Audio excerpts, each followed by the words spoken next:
بالله من الشيطان الرجيم. بسم الله الرحمن الرحیم. عزیزان من، ہمارا آج کا یہ اجتماع بھی موضوع کے اعتبار سے تو خصوصی کہلا سکتا ہے، لیکن در حقیقت میرے ہفتہ واری درس قرآن کریم ہی کی ایک کڑی ہے. جن احباب کو اس سے پہلے حضرت علامہ اقبال علیہ الرحمہ کے متعلق میرے خیالات سننے کا اتفاق ہوا ہے، وہ جانتے ہیں کہ میرا مستقل موضوع ہوا کرتا ہے قیام اقبال اور قرآن کریم. اس لیے کہ میرے نزدیک حضرت علامہ کی ساری عظمت اور عقیدت اسی لیے تھی کہ انہوں نے قرآن کریم کو، جسے ہم نے مردوں کو بخشوانے کے لیے لگ چھٹا تھا، اس دور میں ایک کتاب زندہ کی حیثیت سے پیش کیا اور قوم کو بتایا کہ اس کی تباہ حالیوں کا علاج اس کے سوا کہیں اور سے نہیں مل سکتا. قرآن کریم نے حوادث اور واقعات عالم سے صحیح نتائج تک پہنچنے کے لیے ایک گر یا فارمولہ بتایا ہے، اور وہ فارمولہ وہ ہے کہ جسے ہم صبح سے شام تک دہراتے رہتے ہیں اور نہیں سمجھتے کہ ہم کیا کہہ رہے ہیں. وہ فارمولہ ہے لا الہ الا اللہ. لا الہ یہ ہے کہ انسان اپنے ذہن کو ہر قسم کے تصورات، خیالات، نظریات سے پاک کرے، اور اس کے بعد الا اللہ یہ ہے کہ جو واقعات سامنے آتے ہیں قرآن کریم کی روشنی میں ان کا تجزیہ کرے اور وہیں سے اس کی رہنمائی پائے. علامہ اقبال نے اپنے متعلق بہت پہلے یہ کہہ دیا کہ میرا مسلک یہی ہے. جہاں تک حصہ لا کا تعلق ہے، انہوں نے کہا کہ میان آب و گل خلوت گزیدم ز افلاطون و فارابی بریدم.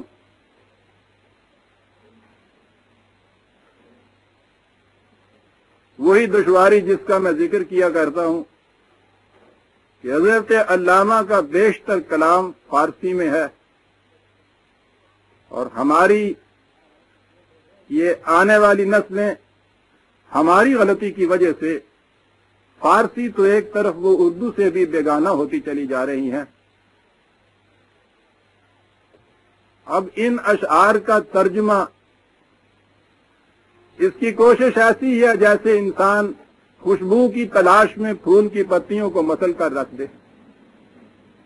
ترجمہ تو کیا کروں گا، لیکن کچھ مفہوم بتانا ہی پڑے گا. انہوں نے کہا یہ ہے کہ مغرب کے مفکر ہوں یا خود مسلمانوں کے حکماء، میں نے اپنے آپ کو، اپنے افکار کو ان میں سے کسی کے ساتھ وابستہ نہیں کیا. میں ان سے کچھ مستعار نہیں لے رہا. نہ کردم از کسے دریوزہ چشم جہاں را جز بچشم خود نہ دیدم. میں نے ان میں سے کسی سے کچھ نہیں مانگا. میں نے دنیا کو اپنی نگاہ سے دیکھا ہے، اور یہی ہے وہ چیز کہ جسے لا الہ کہا جاتا ہے. جہان کو اپنی نگاہ سے دیکھنا، اور اس کے بعد جو الا اللہ کا حصہ آتا ہے، انہوں نے اپنی سب سے پہلی تصنیف اسرار و رموز میں ایک دعا مانگی ہے آخر میں، اور وہ دعا ہے بحضور رسالت مآب صلی اللہ علیہ وسلم. اور آپ جانتے ہیں کہ حضور کی بارگاہ ارجمند میں دعا کرنا اور دعا کرنے والا اقبال ہو تو پھر جذبات کی گہرائیاں کہاں تک نہ پہنچ جائیں گی۔ دعا میں کہا یہ ہے کہ گر دلم آئینہ بے جوہرست ور بحرفم غیر قرآن مزمرست، جو کچھ میں کہوں اگر اس میں قرآن کے علاوہ کوئی ایک حرف بھی اور ہو تو اس کے بعد دیکھیے کہ سب سے بڑی محرومی جو دنیا میں ہو سکتی ہے، جس کا تصور کیا جا سکتا ہے، اس محرومی کو اپنے اوپر لے رہے ہیں۔ کہتے ہیں کہ پردہ ناموس فکرم چاک کن این خیابہ راز خارم پاک کن، اور جذبات کی انتہا ہے جہاں جا کر کہتے ہیں کہ اگر یہ صورت ہو کہ میں نے جو کچھ کہا ہو اس میں قرآن کے خلاف کچھ ہو تو روز محشر خار و رسوا کن مرا، بے نصیب از بوسہ پاک کن مرا۔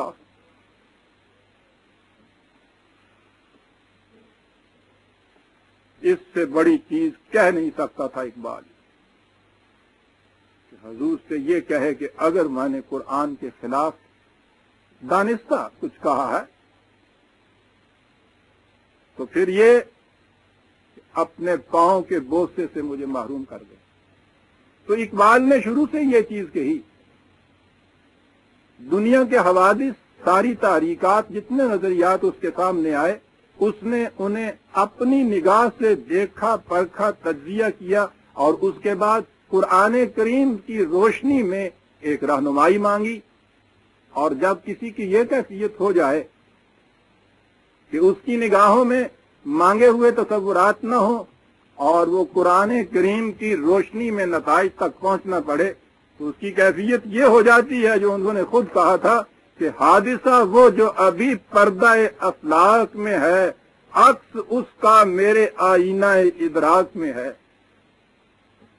ابھی آنے والا واقعہ پردہ فلک کے اندر ہوتا ہے، اس کا عکس میری فکر کے آئینے میں آ جاتا ہے۔ اور یہ عزیزان من کوئی پیشین گوئی نہیں ہے، اقبال کو کسی قسم کا دعویٰ ہی نہیں تھا، اسے پیشین گوئیاں کرنے کا دعویٰ نہیں تھا، وہ مامور من اللہ نہیں بننا چاہتا تھا، وہ تو کچھ بھی دعویٰ نہیں کیا اس نے۔ بات یہ بڑی آسان ہے اور ہر شخص کو یہ حاصل ہو سکتی ہے۔ قرآن کریم کی روح سے جس طرح سے کائنات کے اندر اٹل قوانین جاری اور ساری ہیں، اسی طرح سے قوموں کے عروج و زوال کے لیے بھی خدا نے ابدی، اٹل اور غیر متبدل قوانین دیے۔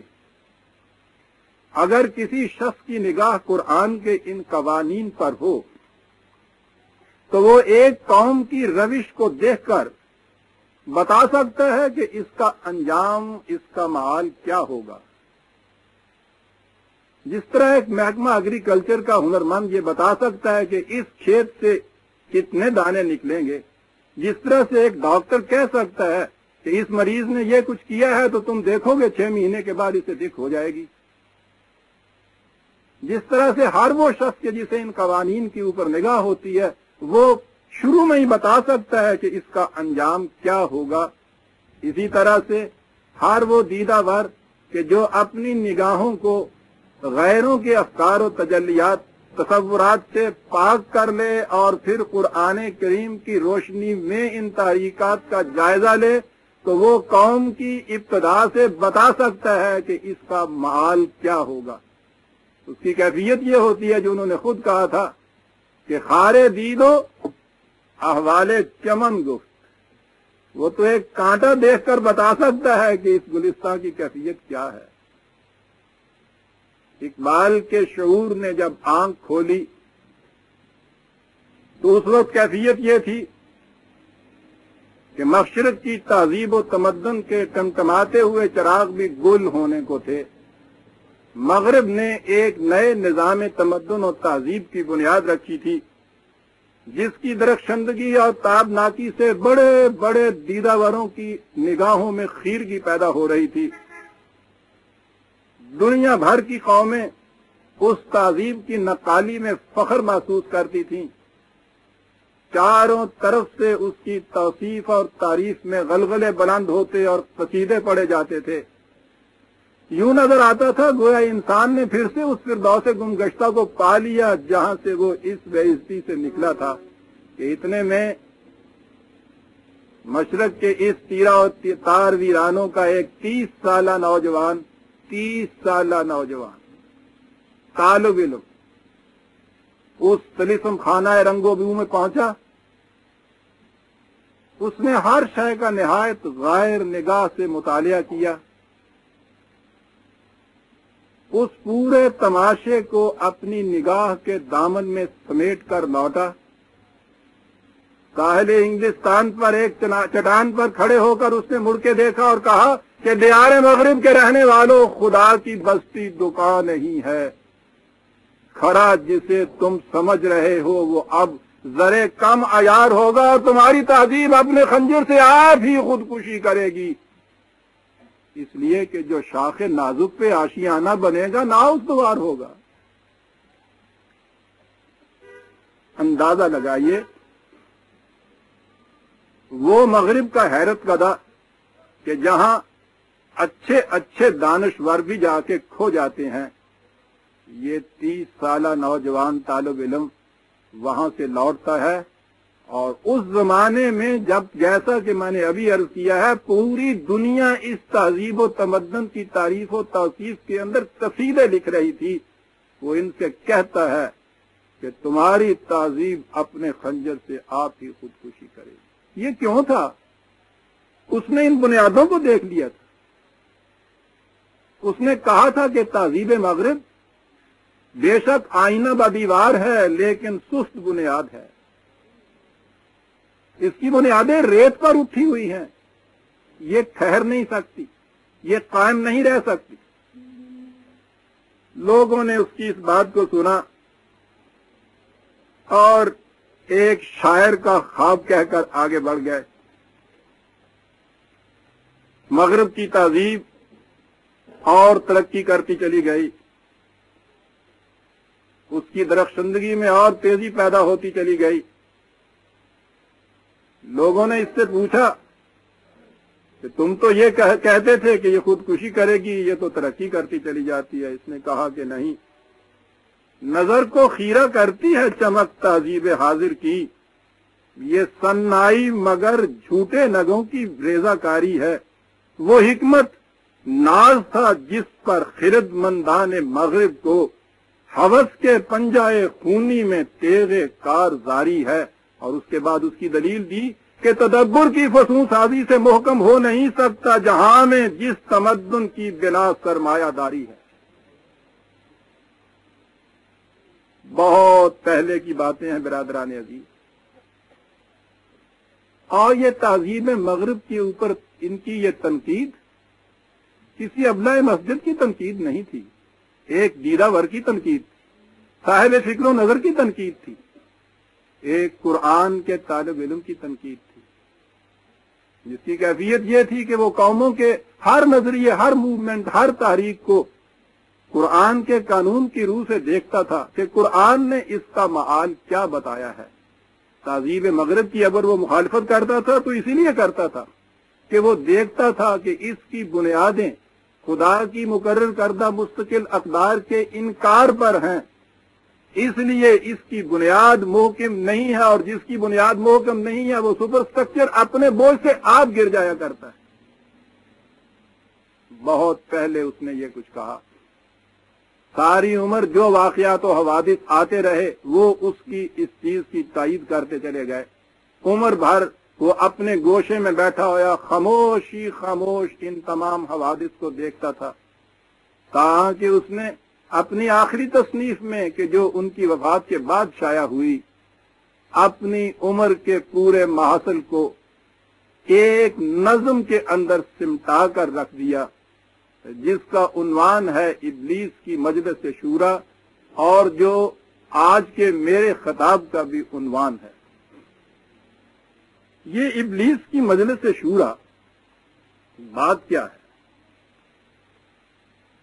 اقبال ہر اس سیاست کو کہ جس کی بنیادیں وحی کی عطا کردہ رہنمائی پر نہیں اٹھتی، ابلیسی سیاست اور فرعونی حکمت سے تعبیر کرتا تھا. ابلیس سے اس کی مراد کوئی ذہنی یا تصوراتی ہستی نہیں ہے. غیر قرآنی نظام کے علم بردار اس کے نزدیک ابالیس کہلاتے تھے. وہ انہی ابلیسوں کے متعلق کہتا ہے کہ تیری حریف ہے یا رب سیاست افرنگ، مگر ہیں اس کے پجاری فقط امیر و رئیس. بنایا ایک ہی ابلیس آگ سے تو نے، اور بنائے خاک سے اس نے 200,000 ابلیس.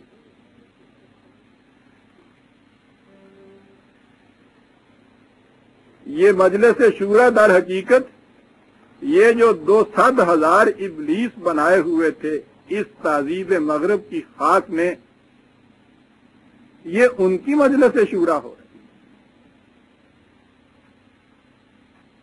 وہ جو ابلیس ہمارے ذہنوں میں ہے اس کے متعلق تو انہوں نے بہت پہلے یہ کہا تھا کہ ابلیس نے درخواست گزاری بحضور رب العزت کہ الہ العالمین مجھے اب ریٹائر کر دیجئے، پینشن پہ بھیج دیجئے، میری یہاں ضرورت باقی نہیں رہی.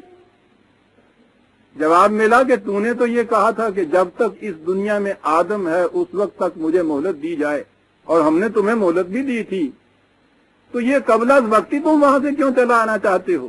یہ کیا بات ہوئی؟ نظم بڑی دلچسپ ہے لیکن میں صرف اس کا مقطع کا شعر عرض کروں گا. کہا کہ جمہور کے ابلیس ہیں ارباب سیاست، باقی نہیں اب میری ضرورت ہے افلاک. اب یہاں یہ اتنے پیدا ہو چکے ہیں کہ اب میری یہاں ضرورت باقی نہیں رہی. یہ ابلیس کی مجلس شورا میں نے جو عرض کیا کہ ان کی پوری فکر کا نچوڑ اس نظم کے اندر آ گیا ہے. یہ بات کیا تھی؟ اس دور میں مغرب کی پوری سیاست کا اگر تجزیہ کیا جائے تو وہ دو گوشوں میں بٹ جاتی ہے. یورپ کی جمہوریت اور روس کی اشتراکیت. سارے شہر سمٹ سمٹا کے ان دو گروہوں کے اندر بٹ گئے ہیں، اور یہ دونوں چیزیں علامہ اقبال کی نگاہوں میں تھیں. ان کا بڑا احسان ہے کہ انہوں نے ان دو تحریکوں کو اپنی اس نگاہ سے پہلے پرکھا کہ جس میں اس نے مستعار فکروں کا سرما نہیں لگا رکھا تھا، پھر قرآن کریم کی روشنی میں ان کے انجام و معال تک پہنچا، اور پھر اس طرح سمٹا کر ہمیں دے گیا کہ اگر ہم ان چیزوں پہ توجہ کرتے تو آج ہماری حالت یہ نہ ہوتی. میں نظم کے آخر میں جا کے یہ عرض کروں گا کہ یہ در حقیقت اقبال نے وارننگ دی تھی کہ تمہارے ہاں ایک مملکت وجود میں آنے والی ہے، دیکھنا اس میں یہ کیفیت تمہاری نہ پیدا ہو جائے جسے میں قوموں کی تباہی کا راز بتا رہا ہوں. یہ ہے محصل ابلیس کی مجلس شورا کی نظم. انداز اس کا اقبال کا اس نظم کے اندر بڑا ڈرامائی ہے، بڑا محاکاتی انداز.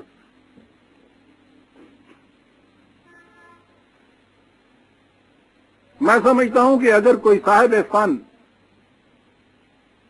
اس نظم کو سٹیج کرے بڑی مؤثر یہ ثابت ہو سکتی ہے. ہیملٹ کا پلے اگر آپ نے دیکھا ہے تو ذرا تصور میں لائیے اس سٹیج کو. دور افق سے اس پار جہاں کچھ نظر نہیں آتا، صرف ایک آواز کان میں آتی ہے. وہ آواز ہے، اقبال نے اوپر لکھا ہے ابلیس. دور سے ایک آواز آتی ہے کہ یہ عناصر کا پرانا کھیل، یہ دنیا دوں خاکنان عرش اعظم کی تمناؤں کا خون. نظر کوئی نہیں آ رہا، صرف آواز آ رہی ہے دور افق سے اس پار سے. یاد رکھیے اقبال کی تلویحات جنہیں کہا جاتا ہے وہ ایک بات کہتا ہے، در حقیقت وہ قرآن کی کسی آیت کا مفہوم ہوتا ہے۔ ابلیس نے جو کہا ساکنان عرش اعظم کی تمناؤں کا خون، تو یہ بات کیا کہی اس نے؟ بڑی بلند بات کہی۔ قرآن کریم نے اپنے پہلے پارے میں قصہ آدم کو، کہ جو در حقیقت آدمی کی سرگزشت ہے، اپنے مخصوص تمثیلی انداز میں بیان کیا ہے۔ وہاں بھی ایک مجلس کا نقشہ ہے، خود باری تعالی صدر نشین ہے، کہہ رہے ہیں کہ انی جاعل فی الارض خلیفہ، ہم دنیا میں سابقہ آبادیوں کا ایک جانشین بھیجنے والے ہیں، صاحب اقتدار۔ ملائکہ دست بستہ حاضر ہیں، کہتے ہیں کہ جان کی امان پاؤں تو عرض کروں کہ اتجعل فیہا من یفسد فیہا ویسفک الدماء، کہ ہمیں تو اس حیولہ آب و گل کے اندر خون کے چھینٹے اور آگ کی چنگاریاں نظر آ رہی ہیں، کیا اب اسے بھیجا جا رہا ہے اس کائنات کے اندر؟ فوراً جواب نہیں دیا جاتا، کہا کہ انی عالم ما لا تعلمون۔ اور ابلیس کہتا ہے ساکنان عرش اعظم کی تمناؤں کا خون۔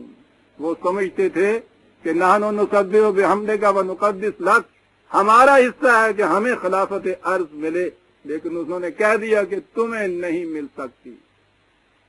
یہ صرف فرشتوں کی تسبیح و تقدیس کے بس کی بات نہیں ہے، اس میں کچھ اور خوبیاں بھی چاہیے۔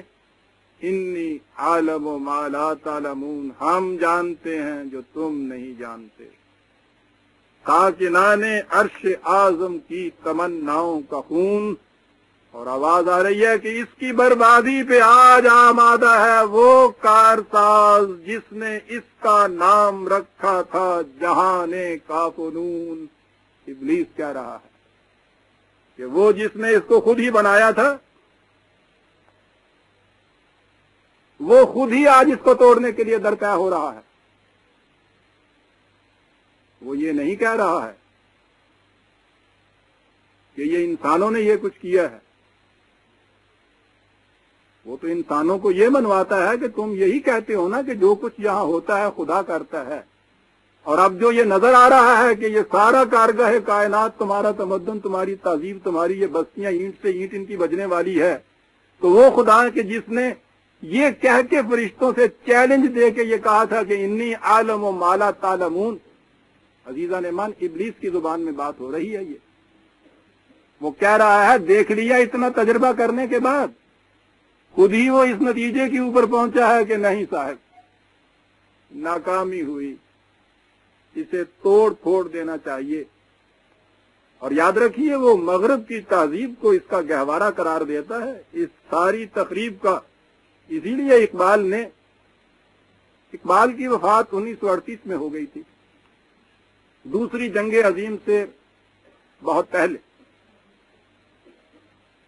لیکن یہ سن 36 میں جو نظم اس نے لکھی، بلکہ یہ 35 کی نظم جو اس نے لکھی ہے، اس کے اندر وہ یہ چیزیں کہتا ہے کہ خبر ملی ہے خدایان بحر و بر سے مجھے۔ عزیزان ایمان، یورپ کی قوتیں اپنی قوت، اپنی استعداد کی انتہائی بلندیوں پر اس زمانے میں تھی، کوئی کہہ ہی نہیں سکتا تھا کہ ان میں کمزوری آ سکتی ہے۔ عین اس زمانے میں اقبال کہتا ہے کہ خبر ملی ہے خدایان بحر و بر سے مجھے، فرنگ راہ گزرے سیل بے پناہ میں ہے۔ اور اتنا ہی نہیں، ارمغان حجاز کی ایک نظم کے اندر تو اور واضح تر الفاظ میں وہ یہ کہہ گیا ہے کہ شفق نہیں مغربی افق پر، یہ جوئے خون ہے، یہ جوئے خون ہے۔ طلوع فردا کا منتظر رہ کے دوش و امروز ہے فسانہ، وہ فکر گستاخ جس نے عریاں کیا ہے فطرت کی طاقتوں کو، وہ فکر گستاخ۔ جب انسانی فکر وحی کی پابندیوں سے بے باک ہو جاتا ہے تو اسے وہ فکر گستاخ یا فکر ابلیس سے تعبیر کرتا ہے۔ وہ فکر گستاخ جس نے عریاں کیا ہے فطرت کی طاقتوں کو، اسی کی بے تاب بجلیوں سے خطر میں ہے اس کا آشیانہ۔ اور دیکھیے برادران عزیز، اس دیدہ ور کی دور نگہی اس زمانے میں یہ کہہ رہا ہے کہ جہان نو ہو رہا ہے پیدا، وہ عالم پیر مر رہا ہے جسے فرنگی مقامروں نے بنا دیا ہے قمار خانہ۔ ان جوئے بازوں نے ساری دنیا کو ایک جوئے خانہ بنا رکھا ہے، یہ بچ نہیں سکتا، اس کی موت قریب آ رہی ہے۔ اس لیے ابلیس نے کہا کہ اس کی بربادی پہ آج آمادہ ہے وہ کارساز جس نے اس کا نام رکھا تھا جہان کاف و نون۔ اب اس بربادی کے اسباب بیان کرتا ہے، یہ کیوں برباد ہو رہا ہے؟ کہا کہ میں نے دکھلایا فرنگی کو ملوکیت کا خواب۔ یورپ کی امپیریلزم، یاد رکھیے اقبال جہاں ملوکیت کہتا ہے تو اس کے معنی صرف یہ نہیں ہے کہ وراثتی بادشاہت جو باپ سے بیٹے کو ملتی ہے وہی ابلیسی یا فرعونی انداز ہے، یہ تو ہے ہی، قرآن کی روح سے محض کسی کا بیٹے ہونے کی جہت سے وارث تخت و تاج ہو جانا سب سے بڑی ابلیسیت ہے، لیکن اقبال اسی کو ابلیسیت یا ملوکیت نہیں کہتا۔ ملوکیت کی ڈیفینیشن اس کے نزدیک اور ہے، وہ کہتا یہ ہے کہ ہے وہ سلطان غیر کی کھیتی پہ ہو جس کی نظر، نظام کوئی بھی کیوں نہ ہو، وہ مونرکی ہو، وہ ڈیموکریسی ہو، وہ ڈکٹیٹرشپ ہو، وہ ایرسٹوکریسی ہو، وہ تھیوکریسی ہو، کوئی ابلیس کے نام پہ قائم ہو یا خدا کے نام پہ قائم ہو، ہے وہ سلطان غیر کی کھیتی پہ ہو جس کی نظر۔ اسی لیے وہ یہ کہہ رہا ہے کہ یورپ بظاہر جمہوریت پسند جو تمہیں نظر آتا ہے، آپ کو پتہ ہے اس کی ملوکیت کیا ہے؟ یہ علم، یہ حکمت، یہ سیاست، یہ تجارت، جو کچھ ہے وہ ہے فکر ملوکانہ کی ایجاد۔ کلونیلزم مغرب کا، امپیریلزم مغرب کی، دنیا کو تمدن و تہذیب سکھا رہے ہیں، علم، حکمت، کالجز، اسکول، ہاسپٹل، ریلیں، بجلیاں، کمکمیں، کیا کہتا ہے کیا؟ فکر ملوکیت کی ایجادیں ہیں جو دنیا کے اندر گئی، اور ابلیس کہتا ہے کہ اس تباہی کے لیے میں نے دکھلایا فرنگی کو ملوکیت کا خواب، اور میں نے توڑا مسجد و دیر و کلیسا کا فسون۔ مسجد و دیر و کلیسا جو یہاں کہا ہے اقبال نے، تو اس میں پریسٹ کرافٹ یا مذہبی پیشوائیت نہیں، وہ تو آگے چل کے بتائے گا۔ تو ابلیس یہ بتاتا ہے کہ میرا سب سے آخری مؤثر ترین حربہ مذہبی پیشوائیت ہوتی ہے۔ وہ یہاں یہ کہتا ہے کہ میں نے یہ ان کے کانوں میں پھونکا کہ سیاست کو دین سے الگ کر دو۔ دوسری چیز یہ تھی جو میں نے ان سے کہا، اور اسی لیے اقبال کہتا ہے کہ جلال بادشاہی ہو کہ جمہوری تماشا ہو۔ جلال بادشاہی، ملوکیت اس فارم میں جسے آپ بادشاہی یا سلطانیت کہتے ہیں، جلال بادشاہی ہو کہ جمہوری تماشا ہو، جدا ہو دین سیاست سے تو رہ جاتی ہے چنگیزی۔ اس لیے وہ جب کہتا ہے کہ میں نے توڑا مسجد و دیر و کلیسا کا فسون، تو کہا یہ ہے اس نے کہ میں نے ان کی سیاست کو دین سے آزاد کر کے بدلگام کر دیا۔ اور عزیزان من، آگے ایک شعر کہتا ہے، اور وہ حقیقت میں نقطہ ماسکہ اور راز ہے اس تمام تباہی کا جو اس دنیا کے اندر اس طرح سے پھیلی ہوئی ہے۔ سنیے غور سے کہ میں نے ناداروں کو سکھلایا سبق تقدیر کا۔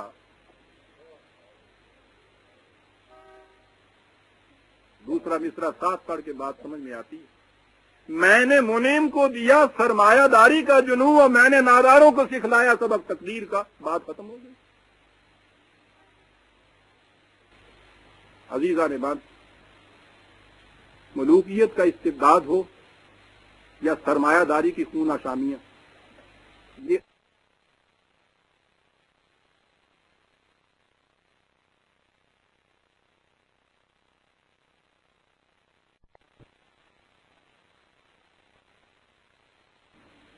یہ 4 دن کی دنیا، یہ لاش ہے، اس کے چاہنے والے کتے ہیں. غریبوں کے لیے عبد الآباد کی جنتیں تمہارے لیے ہیں، ان پر آسمان کے دروازے بند ہوں گے. یہ تمہاری تقدیر ہے، یہ تمہارا مقسوم ہے. یاد رکھو، خدا کے مقرب بندوں کی نشانیاں یہ ہوتی ہیں. فاقوں سے جیتے ہیں، پہننے کو کپڑا نہیں، رہنے کو مکان نہیں، لیکن مقربان بارگاہ الہی. اس لیے اس کے اوپر کبھی دل میں خیال نہ لے آنا کہ یہ اتنا کچھ لوٹ کے کیوں لے جاتے ہیں. صرف یہ گر ہے جس کے سہارے برادران عزیز ملوکیت کا استبداد اور سرمایہ داری کی قید سامانیاں زندہ اور پائندہ رہتی ہیں. وہ کچھ کرتے رہتے ہیں اور یہ ان کو صبح سے شام تک یہ سبق پڑھاتے رہتے ہیں. یہ بات تھی جو ابلیس کہہ گیا کہ میں نے ناداروں کو سکھلایا سبق تقدیر کا، میں نے منعم کو دیا سرمایہ داری کا جنون. اور اس کے بعد یہ جلال دیکھیے ابلیس کا. کہتے ہیں نا یہ آگ سے پیدا ہوا ہے، اس کا جلال ہے. وہ کہتا ہے کون کر سکتا ہے اس کی آتشیں سوزاں کو سرد، جس کے ہنگاموں میں ہو ابلیس کا سوز درون. ایک اور نظم ہے بال جبریل میں، جہاں مکالمہ ہے جبریل کا اور ابلیس کا. وہ جبریل کہیں سر راہ مل جاتا ہے اسے اور اسے کہتا ہے کہ دیکھو تو صحیح، اس قدر خار و زبون دنیا میں پھر رہے ہو تو ایک سجدہ کر لیتے تو کیوں یہ کچھ ہوتا. ہمیں بھی شرم آتی ہے کہ تم ہم میں سے. وہ ہے نا ایک روایت پرانی کہ یہ معلم الملکوت تھا، یہ ان کا استاد تھا. تو وہ نظم بڑی دلچسپ ہے اور اس کے آخر کا شعر یہ ہے. وہ جبریل سے کہتا ہے پھر ابلیس کہ ذرا سوچو، میں کھٹکتا ہوں دل یزداں میں کانٹے کی طرح اور تو فقط اللہ اللہ اللہ.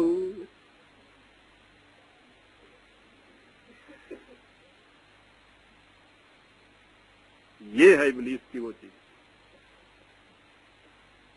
کہتا ہے کہ جس کی شاخیں ہوں ہماری آبیاری سے بلند، کون کر سکتا ہے اس نخل کہن کو سرنگوں. یہ پہلی آواز یا یوں سمجھیے کہ اوپننگ سپیچ ہوتی ہے اس کیبنٹ کی میٹنگ. ایڈوائزر ساتھ ہیں، منسٹرز بیٹھے ہوئے. کہتا ہے کہ ہاں ذرا رپورٹ پیش کرو، تم اپنی کارروائی پیش کرو اور بتاؤ کہ کیا تمہارے خیالات ہیں اس کے لیے. پہلا مشیر کہتا ہے کہ اس میں کیا شک ہے کہ محکم ہے یہ ابلیسی نظام، پختہ تر اس سے ہوئے غلامی میں عوام. کیا بات، پختہ تر اس سے ہوئے غلامی میں عوام. اقبال نے دوسری جگہ یہ کہا ہے کہ شیاطین ملوکیت کی آنکھوں میں ہے وہ جادو. شیاطین ملوکیت کی آنکھوں میں ہے وہ جادو کہ خود نخچیر کے دل میں ہو پیدا ذوق نخچیری. شاید خود صیاد را گوید بگیر، اس کو جا کے پکڑنا ہی نہیں پڑتا. قفس کے خوگر تیتر کی طرح پنجرا بند ہوتا ہے، اس کے پیچھے پیچھے بھاگا چلا جا رہا ہوتا ہے، حالانکہ فضائے دشت سے اس کی آوازیں ہم اثروں کی آ رہی ہوتی ہیں کہ کمبخت کدھر چلا جا رہا ہے. آزادی تو یہ ہے، وہ جاتا ہے پنجرے پہ چڑھ کے چونچ مار مار کے اس کا وہ دروازہ کھولتا ہے. شاید خود صیاد را گوید بگیر، پختہ تر اس سے ہوئے غلامی میں عوام. اور دیکھیے برادران عزیز کہ ہم نے کیا کر دیا ان کے لیے.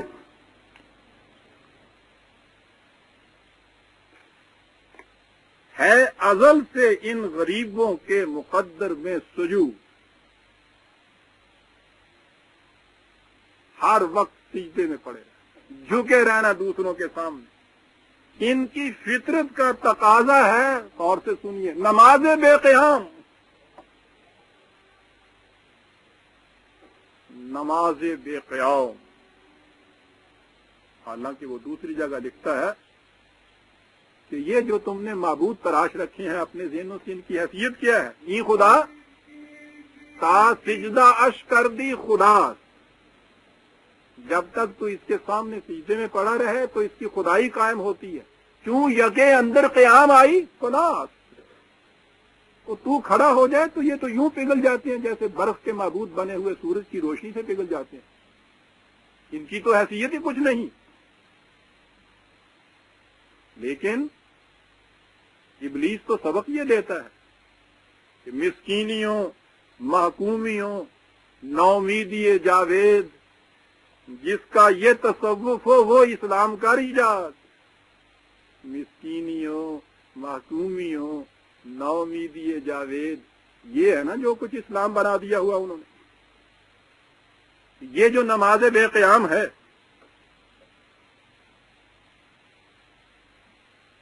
اقبال کے کلام میں بڑی تفصیل سے اس پہ گفتگو ہوئی ہے۔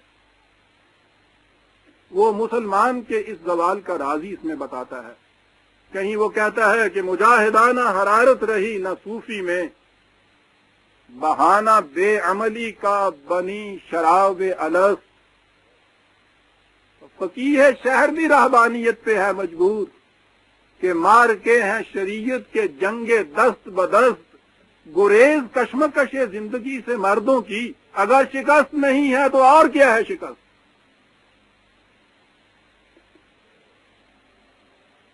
کہیں وہ کہتا ہے کہ صوفی کی طریقت میں فقط مستی احوال، صوفی کی طریقت میں فقط مستی احوال، ملا کی شریعت میں فقط مستی گفتار، شاعر کی نوا مرداؤ افسرداؤ بے ذوق، افکار میں سر مست، نہ خوابیدہ نہ بیدار۔ وہ مرد مجاہد نظر آتا نہیں مجھ کو، ہو جس کے رگو پے میں فقط مستی کردار۔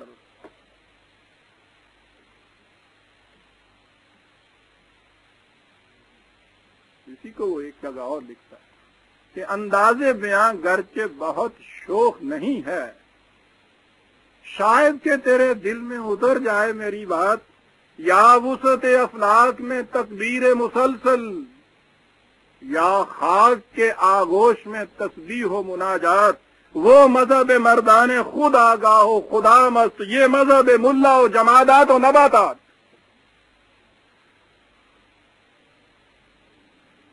کہتا ہے کہ ہے ازل سے ان غریبوں کے مقدر میں سجود، ان کی فطرت کا تقاضا ہے نماز بے قیام۔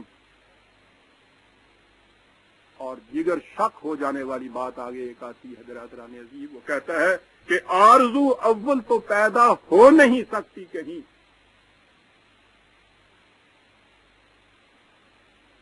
آرزو اول تو پیدا ہو نہیں سکتی کہیں، ہو کہیں پیدا تو مر جاتی ہے یا رہتی ہے خام۔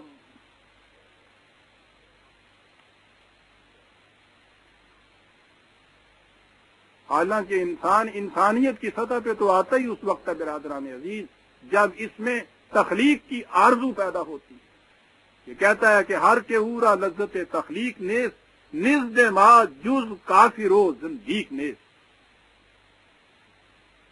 ماض تخلیق مقاصد زندہ ہے، ان کے جنہیں میں سلا دیتا ہوں پھر یا تو آرزو پیدا ہی نہیں ہوتی، اور اگر کبھی یوں ہی کروٹ لیتی ہے تو یا وہ مر جاتی ہے یا خام رہتی ہے۔ کہتا ہے یہ ہماری سے یہ فہم کی کرامت ہے کہ آج پھر ذہن میں رکھیے کہ ایک ایڈوائزر اپنا کارنامہ پیش کر رہا ہے، رویداد پیش کر رہا ہے، اس نے کارکردگی دکھا رہا ہے ابلیس کو، یہ ہماری سے یہ فہم کی کرامت ہے کہ آج صوفی و ملا ملوکیت کے بندے ہیں تمام۔ کے بعد ایک بڑی گہری بات کہی، کہتا ہے کہ طب مشرق کے لیے موضوع یہی افیون تھی، ورنہ قوالی سے کچھ کمتر نہیں علم کلام۔ وہ کہتا ہے ہم جانتے ہیں کہ ہم نے فلسفے سے بھی بہت سی قوموں کو تباہ کیا تھا اس سے پہلے، فلسفہ بھی وہ افلاطونی کہ جو کچھ اس کائنات میں نظر آتا ہے یہ ہے ہی نہیں، مایا ہے، فریب ہے، شراب ہے۔ حقیقت میں ریالٹی جو ہے وہ آسمانوں کے اوپر کہیں اور جگہ ہے۔ پہلے یہ فلسفہ وہ کہتا ہے کہ ہم نے اس فلسفے کو مغرب میں عام کیا اور وہاں کی قوموں کو اس کی روح سے تباہ کیا۔ اسی لیے اقبال اس کے خلاف وارن کرتا ہے مسلمان کو کہ اگر نہ سہل ہوں تجھ پر زمین کے ہنگامے، بری ہے مستی اندیشہ ہائے افلاکی۔ یہاں کے معاملات تو سارے الجھے ہوئے ہوں اور بیٹھے ہوئے آسمان کی باتیں سلجھا رہے ہیں۔ دوسری جگہ وہ کہتا ہے کہ یا مردہ ہے یا نزا کی حالت میں گرفتار، جو فلسفہ لکھا نہ گیا خون جگر سے۔ کہتا ہے کہ یہ ٹھیک ہے کہ وہی فلسفہ ہم ادھر لا سکتے تھے، لیکن ہم نے دیکھا یہ کہ انہیں قوالی کی تھاپ سے جلدی سنایا جا سکتا ہے، تو کاہے کو اتنا لمبا چوڑا چکر ہم لیتے؟ یہ بڑا آسان طریقہ تھا۔ طب مشرق کے لیے موضوع یہی افیون تھی، ورنہ قوالی سے کچھ کمتر نہیں۔ ان میں کلام ہم جانتے ہیں، اس سے بھی ہم نے بڑا کام دیا ہے، لیکن یہاں بڑی آسانی سے یہ کچھ ہے۔ اور اس کے آگے ہے طواف و حج کا ہنگامہ اگر باقی تو کیا؟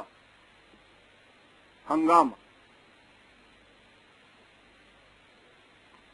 ہے طواف و حج کا ہنگامہ اگر باقی تو کیا، کند ہو کر رہ گئی مومن کی تیغ بے نیاؤں۔ عزیزان من، بڑی گہری بات ہے اس کے اندر۔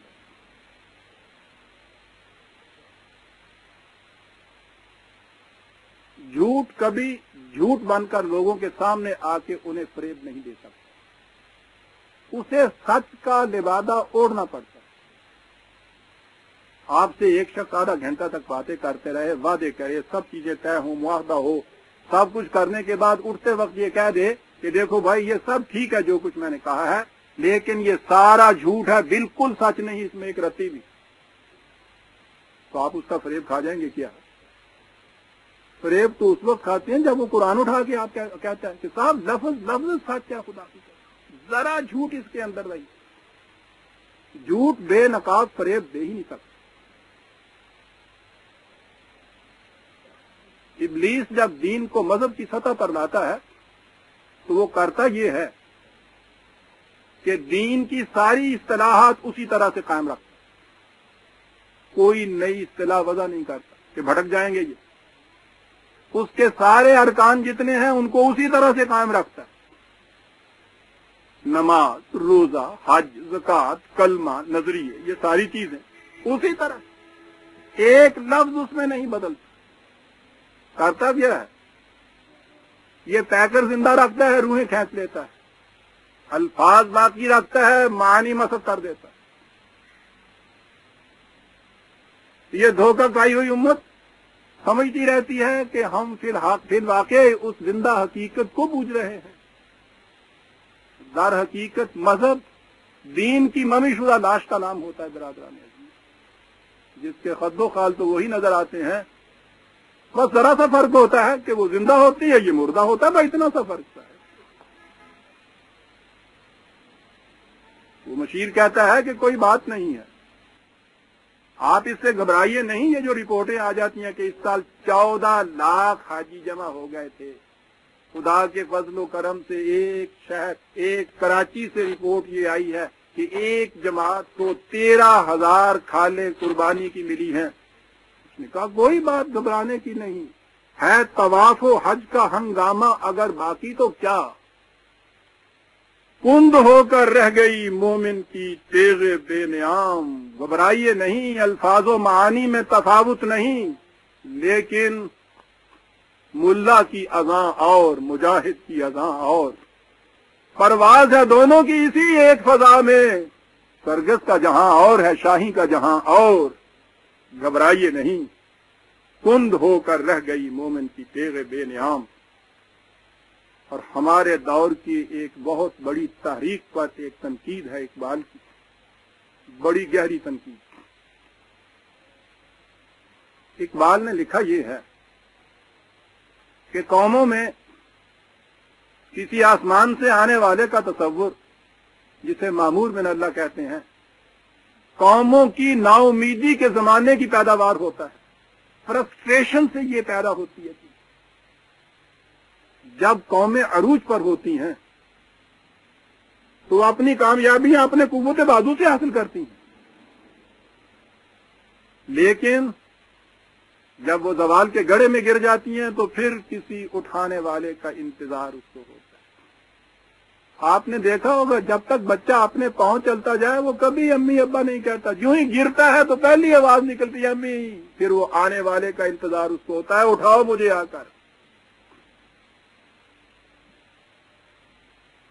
اقبال نے پنڈت جواہر لال نہرو کے خط کے جواب میں جو باتیں کہی تھی یہ ان کی زندگی کے آخری دنوں کی باتیں نہیں ہیں برادران عزیز، ایک پھٹے ہوئے جگر کی چیخیں ہیں جو ان کی زبان پہ آ گئی۔ تو اس سے یہ کہتا ہے کہ تمہیں کیا معلوم ہے کہ یہ آنے والے کے تصورات قوموں کے اندر فرسٹریشن کے پیدا کیے ہوئے ہوتے ہیں، مایوسیوں کے پیدا کیے ہوئے ہوتے ہیں۔ پھر وہ آ کے تعلیم کیا دیتے ہیں؟ اے دوستو جہاد کا اب چھوڑ دو خیال، یہ مرزا غلام احمد صاحب کا شعر ہے۔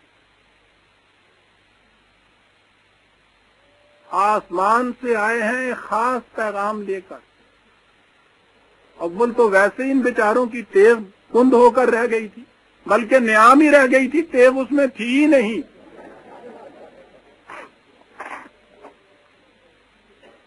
لیکن پھر بھی بے کارتوس کی جو بندوق ہوتی ہے وہ دونوں کے لیے ڈر کا موجب ہوتی ہے، بندوق والے کے لیے بھی سامنے والے کے لیے بھی۔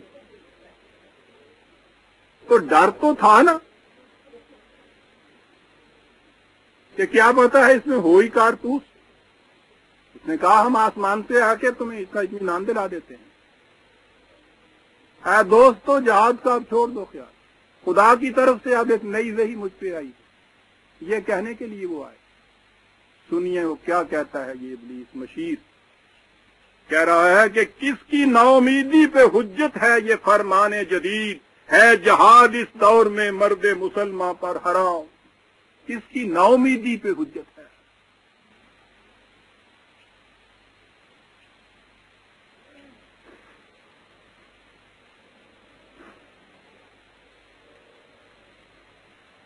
پہلے مشیر نے یہ باتیں کہی، انہوں نے کہا کوئی بات نہیں ہے، فکر کی کوئی بات نہیں ہے، اس قوم سے، اس مسلمان کی قوم سے ڈرنے کی کوئی بات نہیں، اس لیے کہ ان کی رگوں میں وہ لہو باقی نہیں ہے، وہ دل، وہ آرزو باقی نہیں ہے، نماز و روزہ و قربانیوں حج یہ سب باقی ہیں، تو باقی نہیں ہے۔ اس لیے یہ تیغ بے نیام کی رہ گئی ہے، مطمئن کر دیتا ہے۔ اس کے بعد دوسرا ایڈوائزر وہ اپنی کارروائی پیش کرتا ہے، اپنی حسن کارکردگی۔ اب آئیے سیاست مغرب کی طرف، پوچھتا یہ ہے کہ خیر ہے سلطانی جمہور کا غوغا کے شر۔ وہ کہتا ہے اس بات کو چھوڑ دو، اس امت کی باتیں یہ سوال ہی نہیں ہے، یہ تو اب اس قابل ہی نہیں ہے کہ اس کا ذکر کیا جائے۔ اللہ اکبر، مغرب کی بات بتاؤ کہ یہ جو جمہوریت کا ڈنکا وہاں بج رہا ہے اس میں انسانیت کی کچھ بھلائی ہے یا یہ شاہی شر ہے؟ اور وہ کہہ رہا ہے اس اپنے مشیر سے، اپنے کلیگ سے، اور وہ دیکھیے کہ آپس میں بھی منسٹروں کے کتنے حسد اور رقابت کی باتیں چل رہی ہیں۔ تو جہاں کے تازہ فتنوں سے نہیں ہے باخبر، تجھے کچھ پتا نہیں؟ وہ کہتا ہوں باخبر ہوں، مگر میری جہاں بینی بتاتی ہے مجھے، یہ بات نہیں کہ میں بے خبر ہوں، مجھے اس کا بھی پتا ہے، مگر میری جہاں بینی بتاتی ہے اسے۔ اور بڑی چیز ہے برادران عزیز، اب آیا ڈیموکریسی جو مغرب کی ہے، جو ملوکیت کا ایک پردہ ہو کیا اس سے خطر؟ تو سمجھتا ہے یہ ملوکیت سلطانی جمہور آ گئی؟ یہ عوام کی بادشاہت ہے، ان کے ہاتھ میں اقتدار آ گیا؟ بالکل نہیں، یہ تو ملوکیت کا ایک پردہ ہے۔ قبل اس کے کہ میں رپورٹ کا اگلا حصہ پیش کروں، یہ عرض کر دوں کہ اقبال نے سن 2122 میں یہ بات کہی تھی کہ ہے وہی ساز کہن مغرب کا جمہوری نظام، جس کے پردوں میں نہیں غیر از نوائے قیصری، دیو استبداد جمہوری قبا میں پائے کو، و تو سمجھتا ہے یہ آزادی کی ہے نیلم پری، اس سراب رنگ و بو کو گلستاں سمجھا ہے تو، آہ اے نادا قفس کو آشیاں سمجھا ہے تو۔ عزیزان من، یہ اس دور کی بات ہے، جیسا کہ میں نے ابھی عرض کیا، دنیا میں کسی جگہ سے ایک آواز اس کے خلاف نہیں اٹھ رہی تھی، اور بھولا مسلمان یہ کہہ رہا تھا کہ ہاں صاحب اسلام بھی جمہوریت کا مذہب ہے، اس لیے یہ عین جمہوریت ہے جو مغرب کے اندر آ رہی ہے۔ اقبال اس دور میں یہ بات کہتا تھا۔ کہا یہ جاتا ہے اور یہ حقیقت ہے کہ اسلام کے اندر تو خود ایک شورائی نظام ہے، میوچول کنسلٹیشن سے معاملات کے فیصلے کرنا، اسی کو تو جمہوریت کہتے ہیں۔ تو پھر یہ جمہوریت مغرب کی اسلام کے منافی کیوں ہے؟ فرق ہے ایک، اسلام میں قانون سازی کا اختیار بلا حدود اور قیود کے 51 تو ایک طرف 100% کو بھی نہیں، اس نے مستقل، غیر متبدل، انوائلیبل، انمیوٹیبل ایک فریم دیا ہے، ایک باؤنڈری لائن دی ہے، ایک اصول دیے ہیں، اقدار دیے ہیں، اور کہا یہ ہے کہ اس فریم ورک کے اندر رہتے ہوئے ملت کے باہمی مشورے سے تم بائی لاز بنا سکتے ہو، لیکن ان لائن سے تجاوز کوئی نہیں کر سکتا، ساری کی ساری امت مل کر بھی ان میں کسی قسم کا تغیر و تبدل نہیں کر سکتی، پوری انسانیت ان میں حق و اضافہ نہیں کر سکتی۔ کنٹرولڈ ڈیموکریسی سے آپ کہیں گے، باہمی مشاورت کا نظام جس کے اوپر خدا کی دی ہوئی یہ قیود اور حدود حاوی ہیں، ان کی لائنز کے اندر رہتے ہوئے ہم اپنا کاروبار کر سکتے ہیں۔ مغرب کی جمہوریت ان کنٹرول ڈیموکریسی، اس میں 51 کی رائے جو جی میں آئے قانون بنا سکتی ہے، جس قانون کو چاہے منسوخ کر سکتی ہے۔ لہذا یہ چیز کہ جس کی تعریف و ثنا اس قدر ہوتی ہے، وہ ڈیموکریسی کی مشینری ہے کہ قوم کے نمائندوں کو اکٹھا کر کے ان کے باہمی مشوروں سے فیصلہ کیا جائے۔ بات اصل میں یہ ہے کہ فیصلہ جو ہے وہ کیسے کیا جائے۔ اگر آپ فیصلے بے باک کرتے ہیں، آپ کے اوپر کوئی کسی قسم کا کنٹرول نہیں ہے، تو یہ ابلیسی نظام ہے، اور اگر ان فیصلوں کو آپ خدا کی متعین کی ہوئی حدود کے اندر رہتے ہوئے کرتے ہیں، یہ قرآن کی جمہوریت ہے۔ ورنہ جہاں تک اکثریت کے فیصلوں کا تعلق ہے، قرآن کریم نے نبی اکرم صلی اللہ علیہ وسلم سے واضح الفاظ میں کہا کہ وَإِن تُطِعْ أَكْثَرَ مَن فِي الْأَرْضِ يُضِلُّوكَ عَن سَبِيلِ اللَّهِ، 1 2 4 تو ایک طرف رہے، اگر تو دنیا کی اکثریت کا اتباع بھی کر لے گا تو وہ بھی تمہیں خدا کے راستے سے بہکا دیں گی، اس لیے کہ وَتَمَّتْ كَلِمَةُ رَبِّكَ صِدْقًا وَعَدْلًا لَا مُبَدِّلَ لِكَلِمَاتِهِ، اس کی بتائی ہوئی متعین کی ہوئی حدود مکمل ہو گئی، غیر متبدل ہو گئی، اس لیے ان کے خلاف 51 نہیں، پوری دنیا کی آبادی کی اکثریت بھی اگر تمہارے ساتھ ہو تو تم قطعاً ان کے اتباع میں چل کے خدا کے راستے پہ نہیں چل سکو گے، اس کے راستے سے تم گمراہ ہو جاؤ گے۔ یہ تو رہا قرآن کے آئینے میں مغربی جمہوریت کا تجزیہ جو اقبال نے کیا۔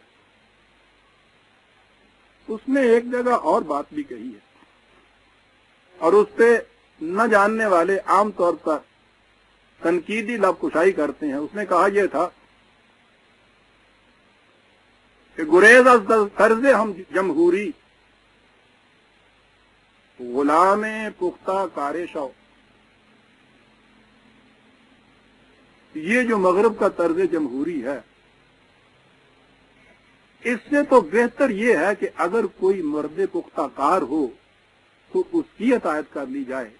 اس کی دلیل اس نے یہ دی تھی کہ از مغز دو صد خر فکر انسان نمی آئے، 200 گدھا اکٹھا کر لیا جائے تو ایک انسان جتنا نہیں سوچ سکتا۔ ذرا سوچئے برادران عزیز، اگر کسی قوم کے افراد کی تعلیم و تربیت اس انداز کی نہیں ہوئی کہ وہ سطح انسانیت پر آ جائے اور خود صحیح اور غلط کا فیصلہ کر سکے، تو ایسی قوم کے اندر جمہوریت بڑی نقصان دہ چیز ہوتی ہے۔ اگر اس قوم میں خوش قسمتی سے کوئی ایک فرد ایسا پیدا ہو جائے جس کا ذہن صاف ہو، جس کے قلب میں ملت کا درد ہو، تو وہ کم از کم اپنی مرضی سے کچھ فیصلے تو کر سکے گا۔ ایسی قوم کی جمہوریت کے اندر فیصلوں کا دار و مدار ہوگا جمہور پہ۔ جمہوریت میں ہر صاحب اقتدار ہر وقت ڈرتا رہتا ہے کہ میں کہیں عوام میں پاپولر نہ ہو جاؤں، ان پاپولر نہ ہو جاؤں۔ اور عوام کی کیفیت یہ ہوتی ہے کہ یا تو وہ سرمایہ داروں کے قبضے میں ہوتے ہیں یا مذہبی پیشوائیت کے قبضے میں۔ ان ممالک میں جہاں عوام کی تربیت انسانی سطح پہ نہیں ہوتی، جمہوریت کے معنی ہوتے ہیں سرمایہ داری کا نظام یا مذہبی پیشوائیت کا اقتدار۔ وہ جمہوریت ہوتی نہیں جمہوریت۔ اس سے تو بہتر ہے کہ کوئی صاحب فکر، کوئی صاحب دل اگر اس قسم کا مل جائے تو جیسا میں نے عرض کیا ہے، وہ اپنی ثواب دید کے مطابق فیصلے تو آپ کے کر دے گا، اس کے مطابق چلا تو دے گا، ورنہ اس وقت تو ہر وقت یہ فکر پڑی رہے گی کہ میں نے اگر ان عوام کے مذہبی پیشواؤں کے سرمایہ داری کے نظام کے خلاف کچھ کیا، ان پاپولر ہوا، اگلے الیکشن کے اندر 2 ووٹ بھی مجھے نہیں ملیں گے۔ جمہوریت کے لیے ضروری چیز ہے کہ عوام کی ذہنی سطح کو یہاں تک لایا جائے، اور اسلامی جمہوریت کے لیے نہایت ضروری ہے کہ قرآن کریم کی متعین کردہ حدود جو ہیں، ان حدود کی فکر عام ہو، ہر مسلمان کے ذہن میں یہ چیز ہو کہ فلاں بات اس حد کے خلاف چلی گئی ہے، اور وہیں وہ کھڑا ہو کے اس کے اوپر گرفت کر لے۔ ان حدود کے تابع رہتے ہوئے ملت کے نمائندوں کے باہمی مشاورت سے جزئی قوانین بنانا، یہ اسلامی جمہوریت ہے۔ مغرب کی جمہوریت جاننے والے جانتے ہیں کہ وہ کس طرح سے یہودی سرمایہ داروں کے ہاتھ میں ایک کھلونا بن کے رہ گئی ہوئی ہے۔ اسی لیے اس نے یہ کہا کہ ہم نے خود شاہی کو پہنایا ہے جمہوری لباس، جب ذرا آدم ہوا ہے خود شناس و خود نگر۔ ذرا سا اس کو ہوش آیا تو ہم نے کہا کہ نہیں، وہ پرانا ڈریس جو ہے، پرانا جو پیکر ہے، وہ اب اچھا نہیں جچے گا، نہیں اس کی نگاہوں میں، اس کے اندر وہی رہنے دیا پیکر، اس کے بعد لباس ہم نے اس کو جمہوری دے دیا۔ 2 شعر اگلے اس کی وضاحت کرتے ہیں کہ کاروبار شہر یاری کی حقیقت اور ہے، یہ وجود میر و سلطان پر نہیں ہے منحصر۔ مجلس ملت ہو یا پرویز کا دربار ہو، ڈیموکریسی ہو یا بادشاہت ہو، ہے وہ سلطان غیر کی کھیتی پہ ہو جس کی نظر۔ فارم آف گورنمنٹ کا سوال ہی نہیں ہے، روح کا سوال ہے۔ وہ کہتا ہے تو نے کیا دیکھا نہیں مغرب کا جمہوری نظام، چہرہ روشن، اندرون چنگیز سے تاریخ تر۔ ساری دنیا کے اندر جو چنگیزیت پھیلائی جا رہی ہے برادران عزیز، جمہوریت کے نام کے اوپر یاد پھیلائی جا رہی ہے نا، لیکن چہرہ روشن، اندرون چنگیز سے تاریخ تر۔ یہ دوسرے مشیر نے یہ کہا کہ مغرب کے جمہوری نظام سے ڈرنے کی کوئی بات نہیں ہے ابلیس، نہ اس قوم سے 60-70 کروڑ کی جو مراکش سے لے کر انڈونیشیا تک کے بحر مواج کی طرح ہے کہ اس میں ہم نے ان کے دین کے وہ اصطلاحات اور ان کی رسوم اسی طرح سے قائم رکھی ہوئی ہیں اور اس نیام سے تلوار کو نکال رکھا ہے، بے فکر رہو۔ مغربی جمہوریت وہی پرانی ملوکیت ہے، اس کی طرف سے بھی تمہیں فکر کی ضرورت نہیں۔ تیسرا مشیر آگے بڑھتا ہے وہ کہتا ہے ٹھیک ہے روح سلطانی رہے باقی تو پھر کیا اضطراب، میں مطمئن ہوں اگر بادشاہت کی روح باقی رہتی ہے جمہوریت سے کسی قسم کی پریشانی نہیں ہے، مگر کیا اس یہودی کی شرارت کا جواب کارل مارکس یہودی تھا، نظام اشتراکی تو اس زمانے میں بڑے زوروں پر تھا، وہ کہتا ہے اس کے متعلق کیا ہے؟ سنیے عزیزان مان، کارل مارکس کے متعلق القابات یا اس کا انٹروڈکشن کن الفاظ میں ہوتا ہے، اور میں یہ کہوں گا کہ کارل مارکس کو جس قدر کمپلیمنٹس اقبال نے پے کیے ہیں، خواہ وہ ابلیسی کی زبان میں کیوں نہ ہو، کوئی بڑے سے بڑا کمیونسٹ بھی یہ کچھ نہیں کہہ سکے گا، بڑی زندہ حقیقت ہے جو شخص یہ کہہ گیا ہے، وہ کلیم ہے بے تجلی اللہ۔ اور پھر آپ دیکھیے کہ اسلام کا دامن ہاتھ سے چھوٹنے نہیں پاتا، کلیم بے تجلی، وہ مسیح ہے بے صلیب، نیست پیغمبر ولیکن در بغل دارت کتاب۔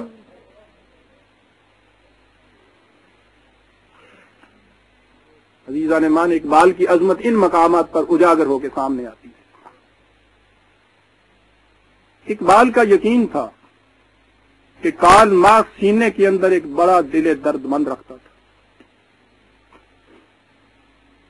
غریبوں اور مزدوروں کی مقہوریت پہ اس کا دل خون ہو کر بہ گیا۔ اس نے اس کے لیے ایک علاج سوچا، ایک نظام سوچا، یہاں تک یہ چیزیں اس کے دل اور جذبات کی تھیں، لیکن وہ کہتا یہ ہے کہ اس نظام کو چونکہ وہ وحی خداوندی کے تابع نہ رکھ سکا، اس لیے یہاں آ کر وہ غلطی کر گیا۔ سنیے کیا کہتا ہے، صاحب سرمایہ از نسل خلیل یعنی آپ پیغمبر بے جبرائیل، زاں کے حق در باطل او مزمرست، اس کے باطل کے اندر بھی حق چھپا ہوا ہے۔ سنیے اگلا مصرع، قلب او مومن دماغش کافر است۔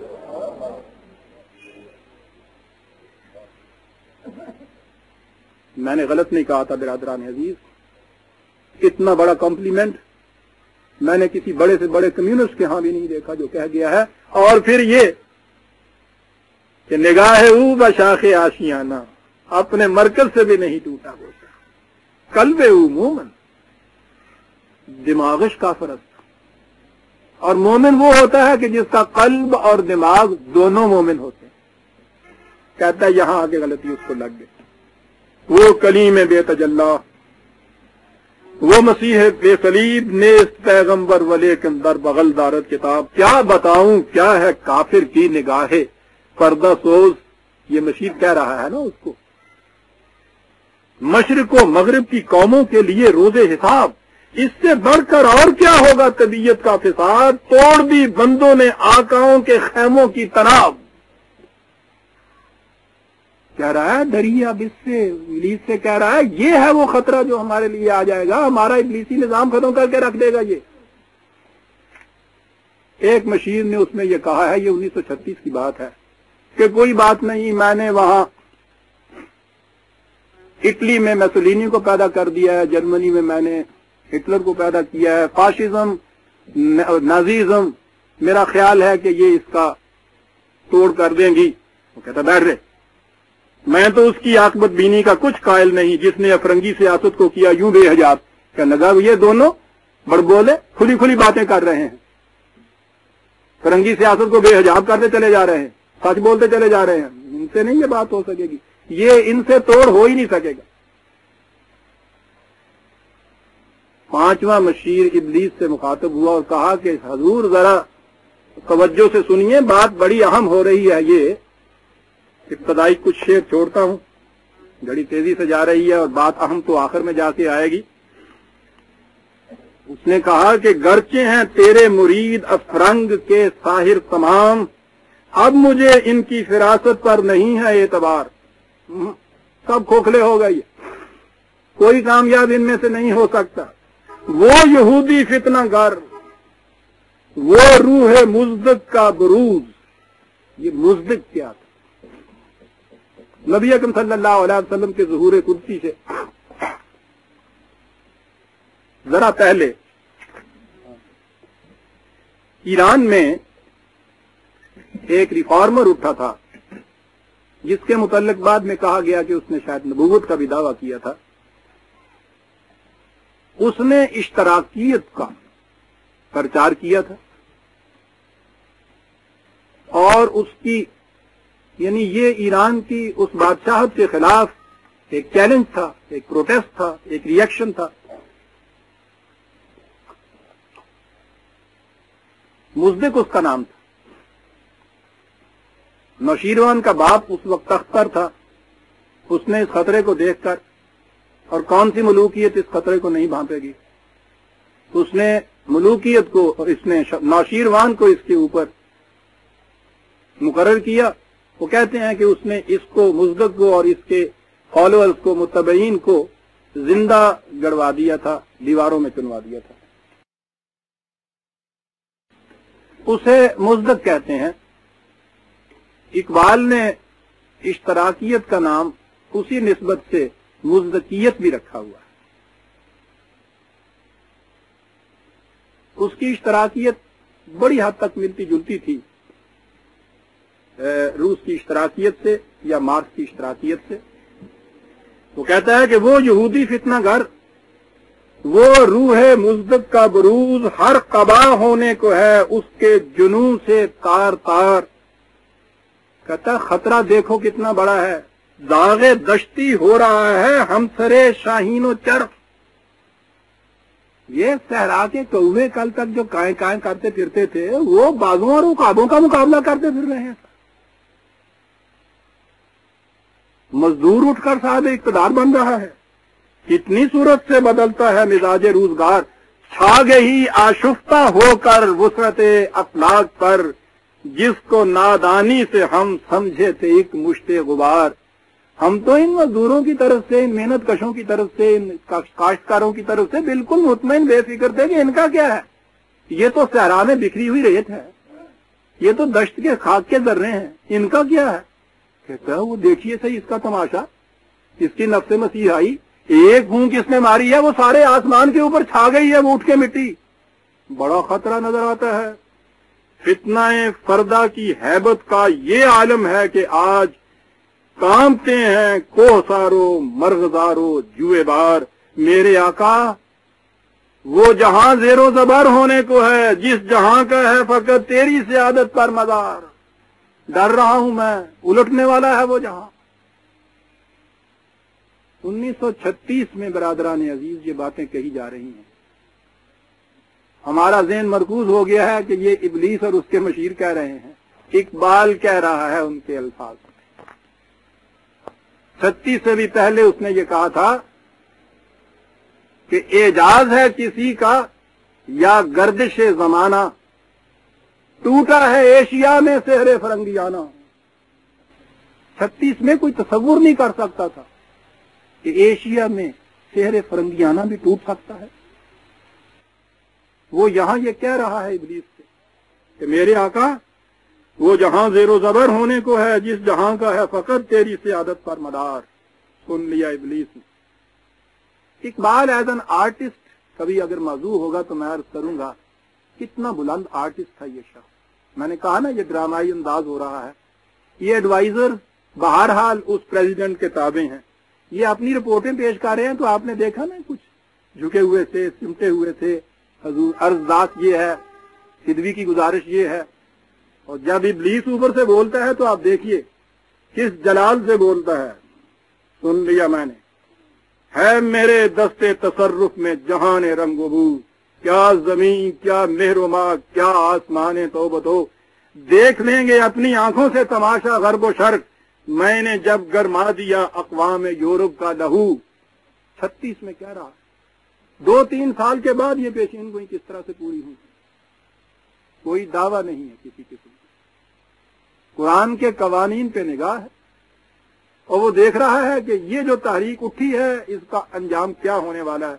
کہا کیا امامان سیاست، کیا کلیسا کے شیوخ سب کو دیوانہ بنا سکتی ہے میری ایک ہو کارگاہ شیشہ جو ناداں سمجھتا ہے اسے توڑ کر دیکھے تو اس تہذیب کے جام و سبو، ذرا دیکھے تو صحیح ان کو توڑ کے تماشا کیا ہوتا ہے۔ کہہ رہا ہے کہ دست فطرت نے کیا ہے جن گریبانوں کو چاک، جو گریبان فطرت کے ہاتھوں سے چاک ہوئے ہیں، مزد کی منطق کی سوزن سے نہیں ہوتے رفو۔ اس کے فلسفے کے اندر وہ دیکھیے مزد کی منطق، یہ ایک بڑی چیز ہے۔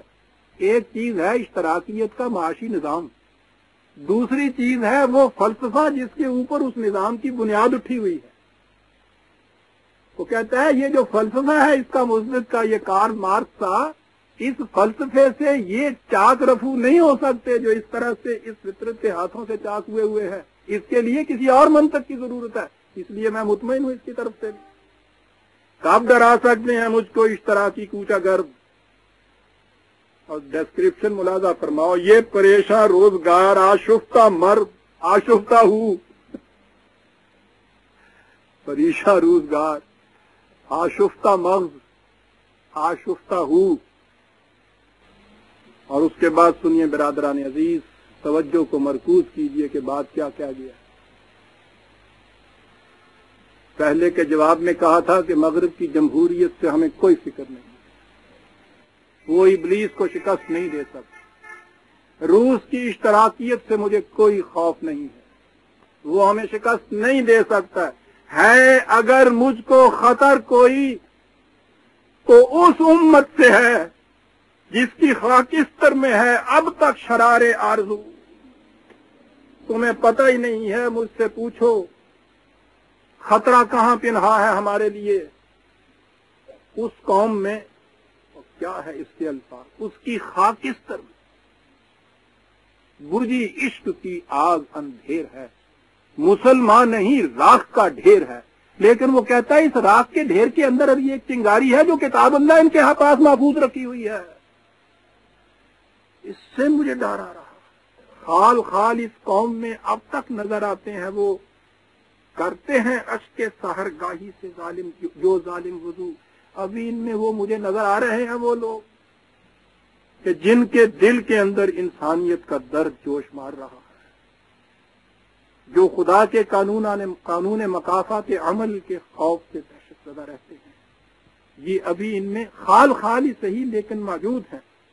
اور سنیے برادران عزیز کیا کہتا ہے ابلیس، جانتا ہے جس پہ روشن باطن ایام ہے، مزدکیت فتنہ فردہ نہیں اسلام ہے۔ ابلیسی نظام کے لیے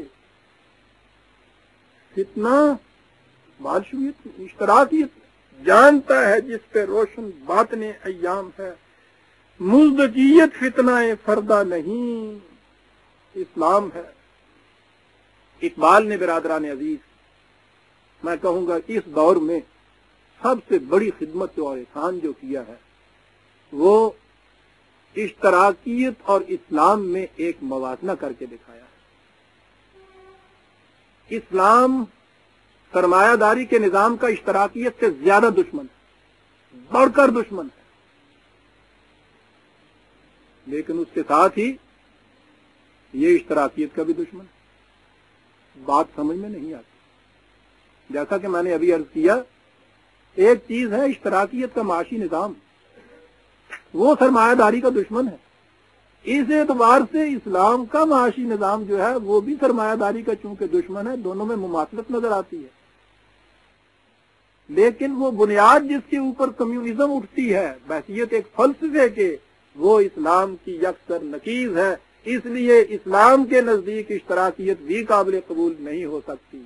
یہ ہے وہ توجیہ جس کے لیے میں اکثر کہا کرتا ہوں کہ اشتراکیت کو کے فلسفے کو ماننے والا کمیونسٹ نہ مسلمان ہو سکتا ہے، نہ کوئی مسلمان اس فلسفے کو ماننے والا کمیونسٹ ہو سکتا ہے۔ یہ دو چیزیں ہیں جن کو اقبال نکھار ابھار کر ہمارے سامنے کر۔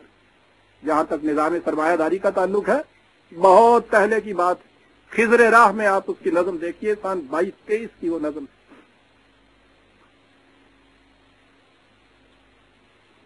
مجھے اس کی سعادت حاصل ہے کہ میں نے یہ نظمیں ان کی اپنی زبان سے سنی ہیں. ان کی آنکھوں سے آنسو جاری تھے. حمایت اسلام کی اسٹیج پر کھڑے تھے. خضر سے وہ کچھ کہتے تھے. خضر کی طرف سے جواب ملا تھا، بندہ مزدور کو جا کر میرا پیغام دے. خضر کا پیغام کیا ہے؟ یہ پیام کائنات. میری طرف سے یہ پیغام نہیں، یہ تو نیچر کی طرف سے ایک پیغام ہے جو تمہیں دے رہا ہوں. مزدور کو جا کر میرا پیغام دے، اے کہ تجھ کو کھا گیا سرمایہ دار ہیلا گر. شاخ آہو پر رہی صدیوں تلک تیری برات، اور دستے دولت آفریں کو مزد یوں ملتی رہی. وہ جو سب کچھ پیدا کر کے دیتا تھا اس کو شام کو مزدوری اس طرح سے یہ ملتی ہے ان کے ہاتھوں سے، اہل ثروت جیسے دیتے ہیں غریبوں کو زکات. جا جا کے مزدور کو میرا پیغام دے کہ اٹھ کے اب بزم جہاں کا اور ہی انداز ہے. مشرق و مغرب میں تیرے دور کا آغاز ہے. بال جبریل میں ایک نظم ہے، لینن خدا کے حضور. بڑی عجیب گہری نظم ہے. اس کے آخر میں لینن کہتا ہے خدا کہ مجھے یہ بتاؤ کہ کب ڈوبے گا سرمایہ پرستی کا سفینہ. دنیا ہے تیری منتظر یوم مکافات.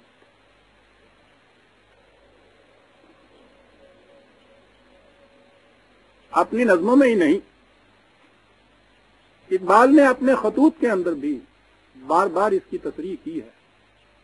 خواجہ غلام السیدین کے نام ایک خط میں وہ لکھتے ہیں کہ باقی رہا سوشلزم، تو اسلام خود ایک قسم کا سوشلزم ہے جس سے مسلمان سوسائٹی نے آج تک بہت کم فائدہ اٹھایا ہے.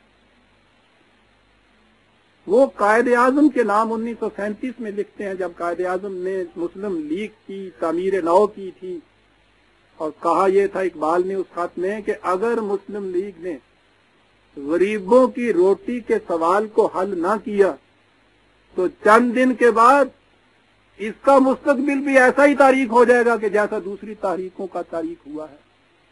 اور اس کے بعد انہوں نے کہا تھا کہ میں تمہیں بتاتا ہوں اس کا حل کیا ہے. قائد اعظم سے کہا تھا کہ سنیے آپ، لکھا ہے اس خط میں کہ اگر ہندوؤں نے سوشل ڈیموکریسی کو اپنے ہاں قبول کر لیا تو ہندو مت کا خاتمہ ہو جائے گا، لیکن اسلام کے لیے اشتراکی جمہوریت کو ایسے مناسب انداز سے قبول کر لینا جس سے یہ اس کے اصولوں سے نہ ٹکرائے، اسلام میں کسی تبدیلی کے مرادف نہیں ہوگا، بلکہ اس سے مفہوم یہ ہے کہ ہم پھر سے اسلام کو اس کی منزہ شکل میں اس دنیا میں لے آئیں گے.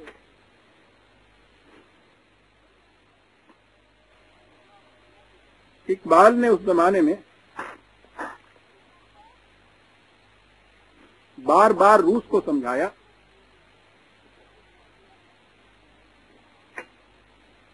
کہ تمہارا نظام انسانیت کے لیے آیا رحمت ہے، لیکن تمہارا فلسفہ ایسا ہے، اس میں بنیادی خرابی اتنی ہے کہ یہ نظام آگے چل نہیں سکے گا.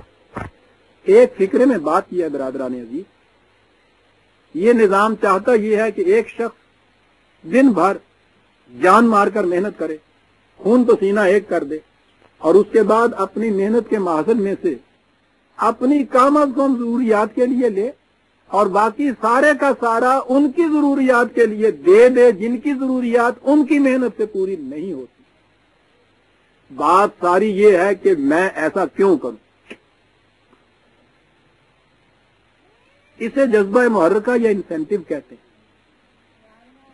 کہا جاتا ہے کہ انسینٹیو صرف یہی ہے کہ جو میں کماؤں گا میرا ہوگا، میں زیادہ سے زیادہ محنت کروں، زیادہ سے زیادہ کماؤں، زیادہ سے زیادہ کما کے زیادہ سے زیادہ دوسرے کو دے دوں. کمیونزم کے فلسفہ کے اندر اس سوال کا جواب کوئی نہیں ملتا. اس کے ہاں نیگیٹو ایسپیکٹ، تخریب، یہ بھی نہیں، یہ بھی نہیں، یہ بھی نہیں. اس کے ہاں پازیٹو یا مثبت کوئی چیز نہیں. اقبال اپنی زندگی کے آخری دور میں بالخصوص روس کو مخاطب کر کے یہ کہتا رہا، اور بڑے ہی مشفقانہ، ہمدردانہ اور غمگسارانہ انداز میں کہتا رہا کیوں خدا خدا کر کے صدیوں کے بعد کہیں جا کے اس قسم کا معاشی نظام دنیا کے سامنے آیا ہے جس میں ان تباہ حال مزدوروں کسانوں کاشتکاروں کو روٹی ملے گی؟ خدا کے لیے اپنے فلسفے کو ذرا سا تبدیل کر دے، اسلام کی طرف لے آ تاکہ مستقبل اس کے ہاتھوں میں ہو۔ تمہارے فلسفے کی غلطی سے یہ نظام تمہارا فیل ہو گیا تو پتہ نہیں اس کے بعد پھر دوبارہ کب یہ اٹھے گا۔ یہ چیز تھی جو اقبال روس سے کہتا چلا جا رہا، کہیں تو اس کو امید بنتی تھی۔ میرے سامنے یہ ہے پس کے باعث کر اے اقوام شرق، اس میں آپ دیکھیے ملت روسیہ کے نام جو پیغام دیا ہوا ہے وہ کہتا ہے کہ کردہ ہم اندر مقام آتش نگاہ، لا صلاتی لا کلیسا لا الہ۔ میں نے دیکھا ہے جو وہ کر رہے ہیں، نفی کا بحران ان کے سر کے اوپر سوار ہے، یہ بھی نہیں یہ بھی نہیں، بادشاہت نہیں، کلیسا نہیں، خدا بھی نہیں، کہتا ہے کہ نہیں۔ آئے دش روزے کے از زور جنون، خیش رازی تند بات آرد بروں۔ میرا خیال ہے کہ جب یہ سرسام اس کے سر سے اتر جائے گا تو وہ اس لا کے جھکڑ سے نکل جائے گا، اس لیے کہ در مقام لا نیا سائد حیات سوئے اللہ می خرامت کائنات۔ زندگی لا سے، نفی سے، ڈسٹرکشن سے، تخریب سے نہیں مرتب پاتی۔ یہ تو پرانی بنیادیں اکھیڑی جاتی ہیں تاکہ نئی بنیادوں پر نئی عمارت استوار کی جائے۔ اگر اکھیڑنا ہی اکھیڑنا ہو، وہ کہتا ہے یہ نظام کائنات میں چل نہیں سکتا۔ اس لیے مجھے ڈر ہے کہ اگر تم نے اس کے لیے محکم بنیاد نہ کہیں سے ڈھونڈی تو یہ چل نہیں سکے گا۔ جاوید نامے میں جلال الدین افغانی کے الفاظ میں وہ روس کو مخاطب کر کے یہ کہتا ہے، نظم یہ بھی بڑی لمبی ہے لیکن اس کے بھی میں آخری 2-3 شعر کہوں گا۔ افغانی کہتا ہے روس کو کہ کردہ ہی کار خدا بندہ تمام، شاباش، یہ بڑے بڑے آقا بنے پھرتے تھے جو خدا بنے پھرتے تھے، ایک ایک کو تو نے توڑ کے رکھ دیا، لیکن بگزرد لا جانب اللہ خرام، اب تخریب بہت ہو چکی، تعمیر کی طرف دیا۔ اے کہ میں خواہی نظام عالم، تو ایک یونیورسل نظام چاہتا ہے، ساری دنیا کے انسانوں کے لیے ایک نظام بنانا چاہتا ہے، جستائی ہو رہا اساس محکم ہے۔ ارے اس کے لیے کوئی محکم بنیاد بھی تو نے اپنے لیے تلاش کر لی ہے؟ اس کے لیے محکم بنیاد اس کے بعد یہ بتاتا ہے کہ قرآن کے علاوہ اور کہیں نہیں۔ مستقل اقدار جو وحی کی روح سے ملی ہوئی ہیں، اگر وہ بنیاد رکھی جائے اور اس کے اوپر یہی معاشی نظام استوار کیا جائے تو اس سے وہ انسینٹیو و جذبہ محرکہ مل جاتا ہے جس کے لیے قرآن نے یہ کہا ہے کہ یؤثرون علی انفسہم ولو کان بہم خصاصہ، کہ اپنی ضروریات پورا کر کے دوسرے کو فالتو دینا تو ایک طرف رہا، ان کی کیفیت یہ ہو جاتی ہے کہ اپنے آپ کو تنگی ترشی میں رکھتے ہیں اور دوسرے کی ضرورت کو اپنی ضرورت پہ ترجیح دے دیتے ہیں۔ وہ کہتا ہے قرآن سے مانگ یہ انسینٹیو، ورنہ اگر یہ انسینٹیو تمہارے ہاں نہ رہا تو اس وقت تو تمہارا سارا جذبہ ہیٹریڈ اور نفرت پہ ہے، سرمایہ داروں کے خلاف نفرت۔ جب اگلی نسل آئے گی جس کے سامنے سرمایہ داری نہیں ہوئیں گے تو جذبہ وہ نفرت کس سے کریں گے پھر؟ تو کون سا جذبہ محرکہ ان کو کام کے اوپر اکسائے گا اور آمادہ کرے گا؟ وہاں جا کے تیرا نظام فیل ہو جائے گا۔ اقبال 36 میں یہ کہہ رہا ہے برادران عزیز، اور یہ میرے سامنے 31 مارچ کا پاکستان ٹائمز ہے، اس میں رشیا کی کمیونسٹ پارٹی کا سب سے بڑا لیڈر سیکٹری بریزنوف، وہ پارٹی سے یہ کہتا ہے کہ some young people have parasitical tendencies, bourgeois ideologists, our enemies, seek to exploit for their own ends such unhardened people who are susceptible to ideological infection۔ مصیبت یہ ہو گئی کہ یہ ہماری نئی نسل جو ہے یہ تو اس بھٹی میں سے نہیں گزری جس میں سے ہماری پہلی نسل گزری تھی۔ سرمایہ داری کے نظام کے حامی ان کو ورغلا رہے ہیں، ان کے ذہن میں یہ باتیں ڈال رہے ہیں اور ہمیں خطرہ یہ نظر آ رہا ہے کہ یہ ہماری آئیڈیالوجی کو چھوڑ جائیں گے۔ 36 میں اقبال نے وارننگ دی تھی۔ آج ان کے ہاں کا سب سے بڑا لیڈر خود اعتراف کر رہا ہے۔ اقبال کے سامنے 38 تک اگرچہ چین نے اچھی طرح سے ہوش نہیں سنبھالا تھا، لیکن دیداور تو دیداور ہوتا ہے، بڑی دور سے آنے والی بات کو دیکھتا ہے۔ بال جبریل کا ساتھی نامہ دیکھیے، کس جوش و خروش سے ابلتے ہوئے کہتا ہے، ہمالیہ کے چشمے ابلنے لگے، گراں خواب چینی سنبھلنے لگے۔ 36 میں۔ اور ایک اور نظم ہے اس میں بال جبریل ہی میں، جس کی طرف بہت کم نگاہ لوگوں کی گئی ہے۔ اس میں ایک مصرع تو بڑا پرانا ہے حکیم سنائی کا، جس کی تضمین کی ہے اقبال نے، لیکن میں سمجھتا ہوں کہ ان کی نگاہوں میں ایک بات تھی، ذرا غور سے سنیے وہ کیا کہتے ہیں۔ حضور حق میں اسرافیل نے میری شکایت کی، یہ بندہ وقت سے پہلے قیامت کرنا دے پیدا، وہ میری توتری پھڑی پھڑی رہ جائے۔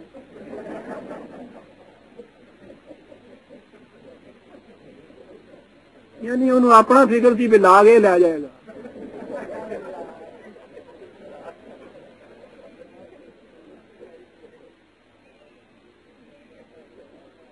حضور حق میں اسرافیل نے میری شکایت کی، یہ بندہ وقت سے پہلے قیامت کرنا دے پیدا، اور آواز آتی ہے کہ تو انتظار کر رہا ہے ابھی کہ یہ قیامت کرنا دے پیدا۔ ندا آئی کہ آشوب قیامت سے یہ کیا کم ہے، کیا چیز؟ گرفتہ چینیاں احرام و مکی خفتہ در بتھا۔ تو یہ قیامت چھوٹی ہے کہ چینی تو کعبے کی طرف جا رہے ہیں اور کعبے والے سوئے پڑے ہوئے ہیں۔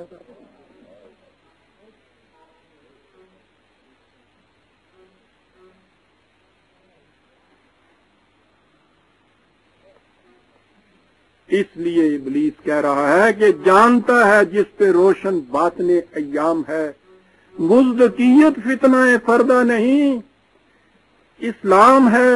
اور آگے سنیے برادران عزیز، جانتا ہوں میں یہ امت حامل قرآن نہیں ہے، وہی سرمایہ داری بندہ مومن کا دین۔ جانتا ہوں میں کہ مشرق کی اندھیری رات میں بے یدے بیضا ہے پیران حرم کی آستین، لیکن عصر حاضر کے تقاضاؤں سے، لیکن ہے یہ خوف عصر حاضر کے تقاضاؤں سے۔ قرآن نے خود کہا ہے برادران عزیز کہ سنریہم آیاتنا فی الآفاق وفی انفسہم حتی یتبین لہم انہ الحق۔ حقیقتوں کے باہر آ جانے کا یہ انداز بھی ایک ہے کہ ہم عالم انفس و آفاق میں نئی نئی نشانیاں اپنی بے نقاب کرتے چلے جاتے ہیں، اور اس طرح سے ہر نشانی کے بے نقاب ہونے پہ قرآن کی ایک حقیقت ثابتہ من کے سامنے آ جاتی ہے۔ اسے زمانے کے تقاضے کہتے ہیں۔ عصر حاضر کے تقاضاؤں سے ہے، لیکن یہ خوف ہو نہ جائے آشکارا شرع پیغمبر کہیں، یہ ڈرتا ہوں۔ ہم نے 1300 1200 سال 1000 سال سے بڑی جد و جہد سے یہ کوشش کر کے یہ رکھا تھا کہ وہ جو ہے شرع پیغمبر وہ ان کی نگاہوں سے اوجھل رہے۔ ان کی طرف سے مجھے اب بھی فکر نہیں کہ یہ اس کو بے نقاب کر دیں گے، وہ یہ خوب سوئے ہوئے ہیں۔ ڈرتا ہوں کہ زمانے کے تقاضوں سے کہیں ایسا نہ ہو جائے۔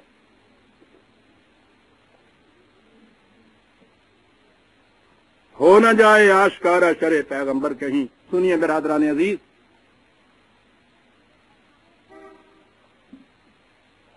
ماننے والے کی زبان سے نہیں، انکار کرنے والے کی زبان سے کہ شرع پیغمبر کیا ہوتی ہے۔ اقبال نے 2 جگہ باتیں لکھی، ایک تو اس نے جاوید نامہ میں نوحہ ابو جہل لکھا ہے۔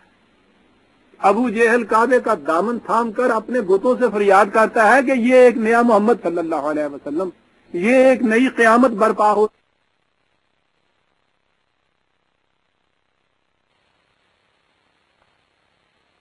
شام تک پہنچ جائے گی اور راستے میں اسے خدا کے علاوہ کسی کا ڈر نہیں ہوگا۔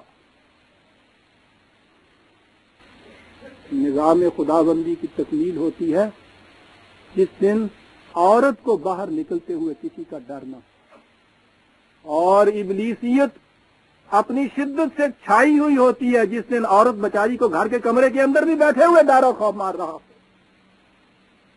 کہاں تک اس کی نگاہ گئی؟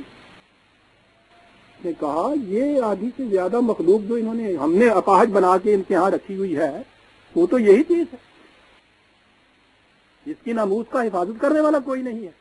الحذر آئین پیغمبر سے 100 بار الحذر، حافظ ناموس زن، مرد آزما، مرد آفرین، اور موت کا پیغام ہر نوع غلامی کے لیے، موت کا پیغام ہر نوع غلامی کے لیے، نئے کوئی فغفور و خاکاں، نئے فقیر رحنشین، کرتا ہے دولت کو ہر آلودگی سے پاک و صاف، منعموں کو مال و دولت کا بناتا ہے امین، مالک نہیں بناتا۔ کہتا ہے یہ تو منی آرڈر بانٹنے والے ہرکارے ہیں، پوسٹ مین ہیں، وہاں سے روپیہ لیا، جس کا ہے اس کو آ کے دے دیا، اپنی تو اس میں سے اس بیچارے کو روٹی ملتی ہے، 10,000 روپیہ روز بانٹ کے چلا جاتا ہے، امین ہوتا ہے، مالک نہیں ہوتا۔ کہا کہ اس سے بڑھ کر اور کیا فکر و عمل کا انقلاب؟ سنیے انقلاب کیا ہے؟ بادشاہوں کی نہیں، اللہ کی ہے یہ زمین۔ کہتا ہے چشم عالم سے رہے پوشیدہ یہ آئیں تو خوب، یہ غنیمت ہے کہ خود مومن ہے محروم یقین۔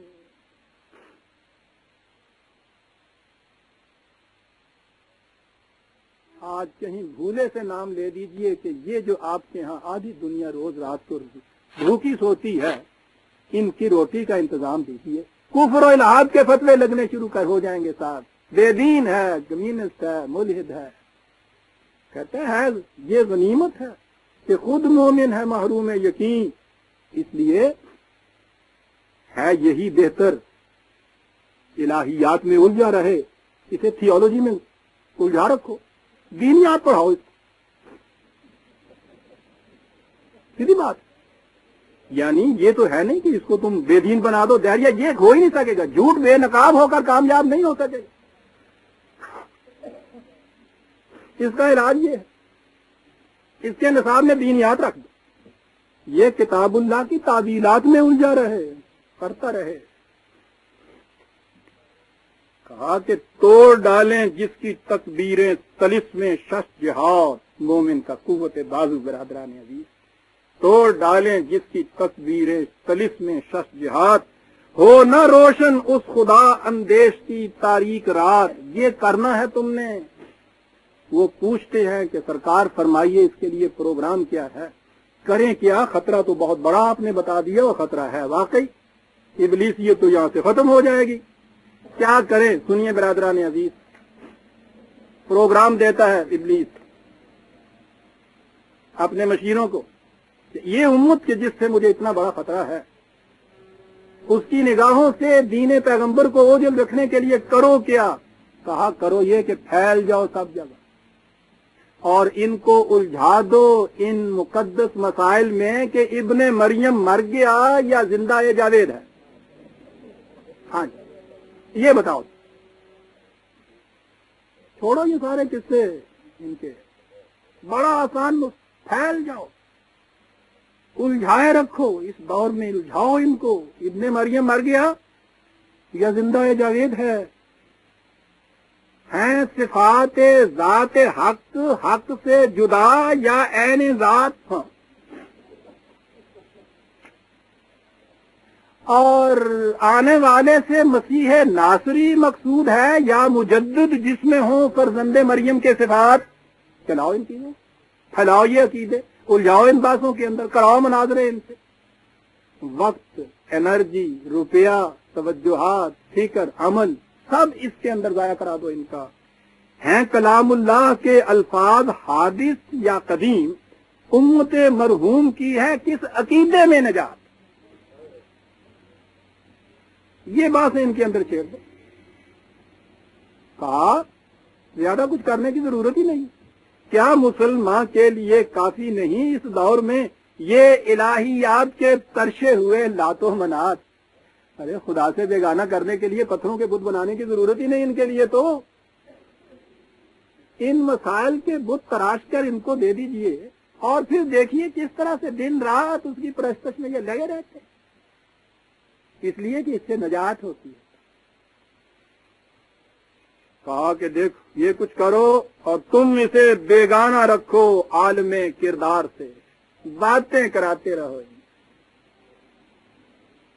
عمل کی دنیا سے بیگانہ رکھو تا بساط زندگی میں اس کے سب مورے ہوں مات، خیر اسی میں ہے قیامت تک رہے مومن غلام، چھوڑ کر اوروں کی خاطر یہ جہان بے ثبات، یہ دنیا آنی و فانی بابا، اس میں کیوں الجھتی ہو، 4 دن یوں گزر گئی تو کیا، ہوں گزر گئی تو گیا، اصل دنیا تو آنے والی ہے، ان کو چھوڑو ان کتوں کے لیے، چھوڑ کر اوروں کی خاطر یہ جہان بے ثبات۔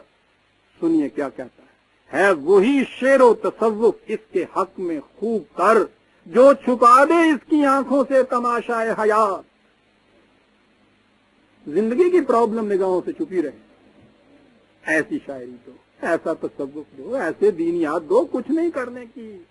کہتا ہے ہر نفس ڈرتا ہوں اس امت کی بیداری سے میں، ہے حقیقت جس کے دین کی احتساب کائنات، قرآن میں ہے وَقَذَلِكَ جَعَلْنَاكُمْ أُمَّةً وَسَطًا لِتَكُونُوا شُهَدَاءَ عَلَى النَّاسِ، ہم نے تمہیں اس طرح ایک بین الاقوامی قوم بنایا ہے تاکہ تم تمام اقوام عالم کے اعمال کے محاسب اور نگران رہو۔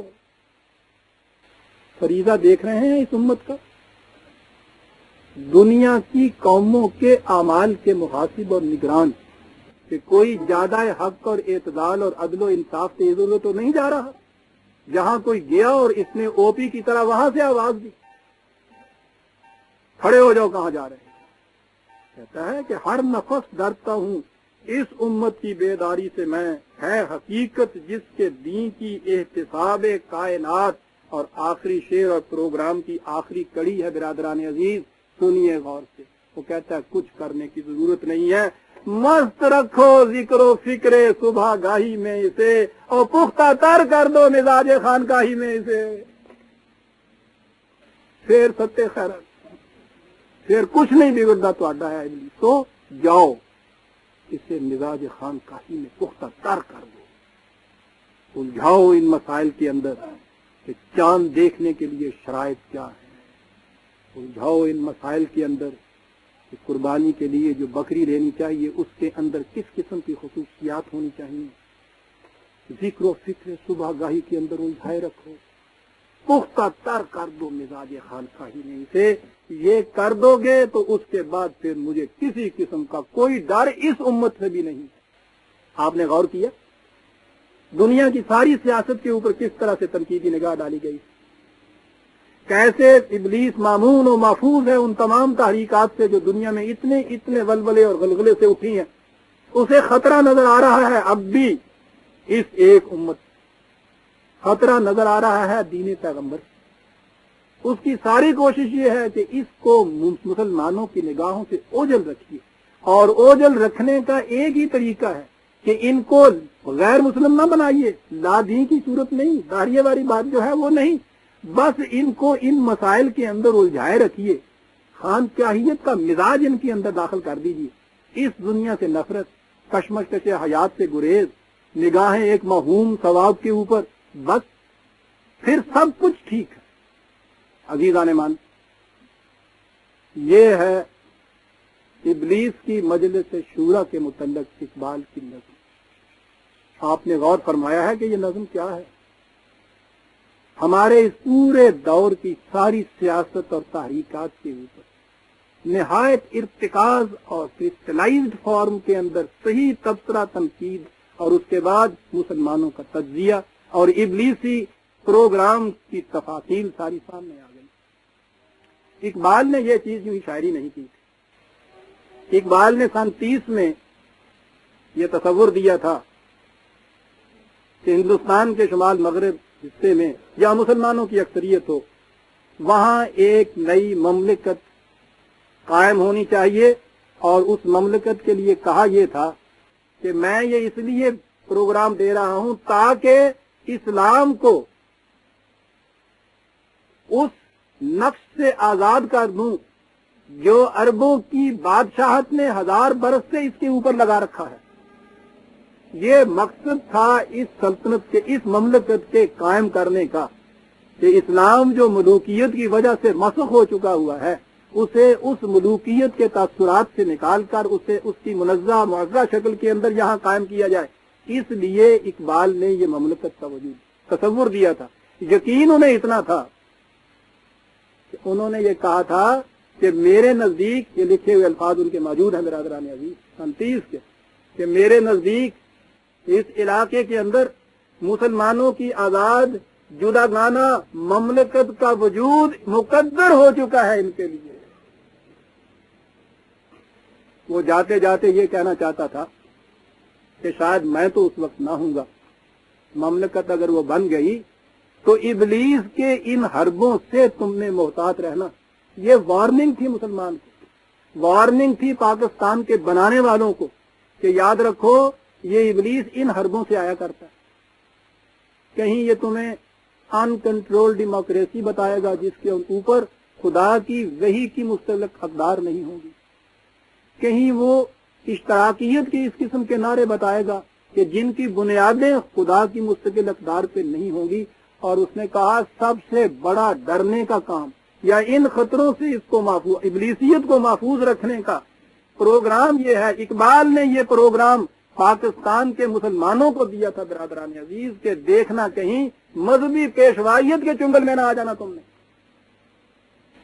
یہ تباہ کر کے رکھ دیں۔ عزیزان ایمان، اپنی طرف سے کوئی تبصرہ نہیں کرنا چاہتا، واقعات آپ کے سامنے ہیں۔ ہم نے ایک ایک کر کے وہ کچھ کیا جس کے متعلق یہ ہم نے وارن کر کے چلا گیا تھا۔ یہ شخص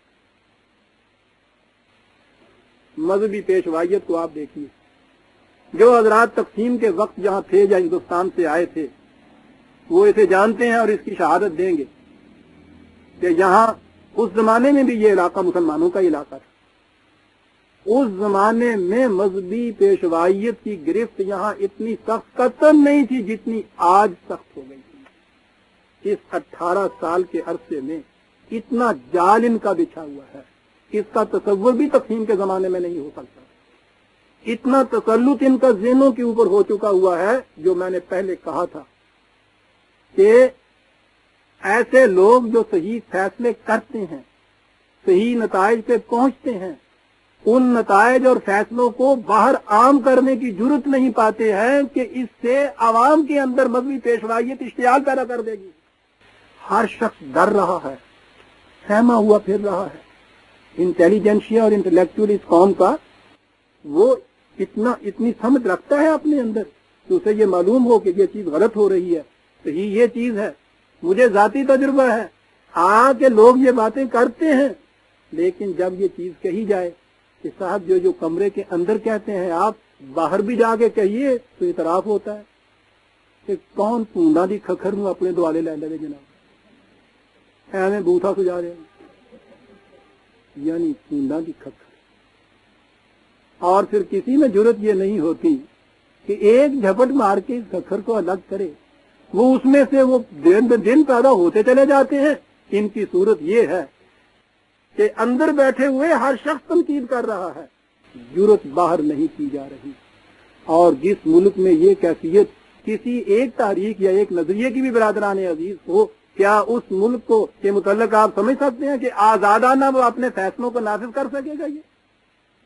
یہ کہا تھا اس نے کہ مست رکھو ذکر و فکر صبح گاہی میں، اسے پختہ تر کر دو مزاج خانقاہی میں۔ اسے اس 18 برس کے اندر یہ قوم مزاج خانقاہی میں پختہ تر کر دی گئی ہے۔ یہ تھا جو اقبال کہہ کے گیا تھا برادران عزیز۔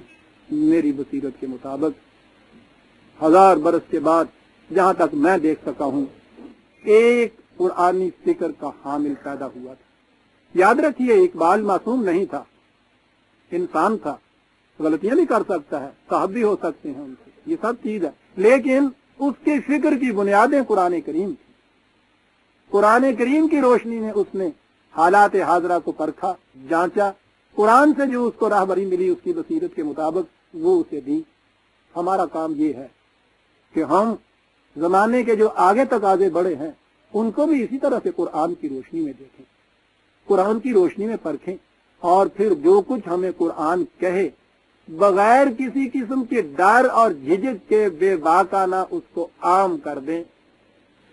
یہ کہتے ہوئے میرا سر نیاز بدرگاہ رب العزت جھک جاتا ہے کہ جسے طلوع اسلام کی قرآنی فکر کہا جاتا ہے اس کا مسلک یہی ہے، ہر معاملے کو قرآن کی روشنی میں پرکھنا، جس نتیجے پہ وہ پہنچائے اسے بغیر کسی قسم کی ملامت اور خوف کے بے دھڑک بے باکانہ باہر کہہ دینا اور امت پر چھوڑ دینا کہ یہ تمہارے لیے تمہارے خدا نے کہا تھا، اب تمہارا جی چاہے تو اسے مانو، جی چاہے تو اسے چھوڑ دو۔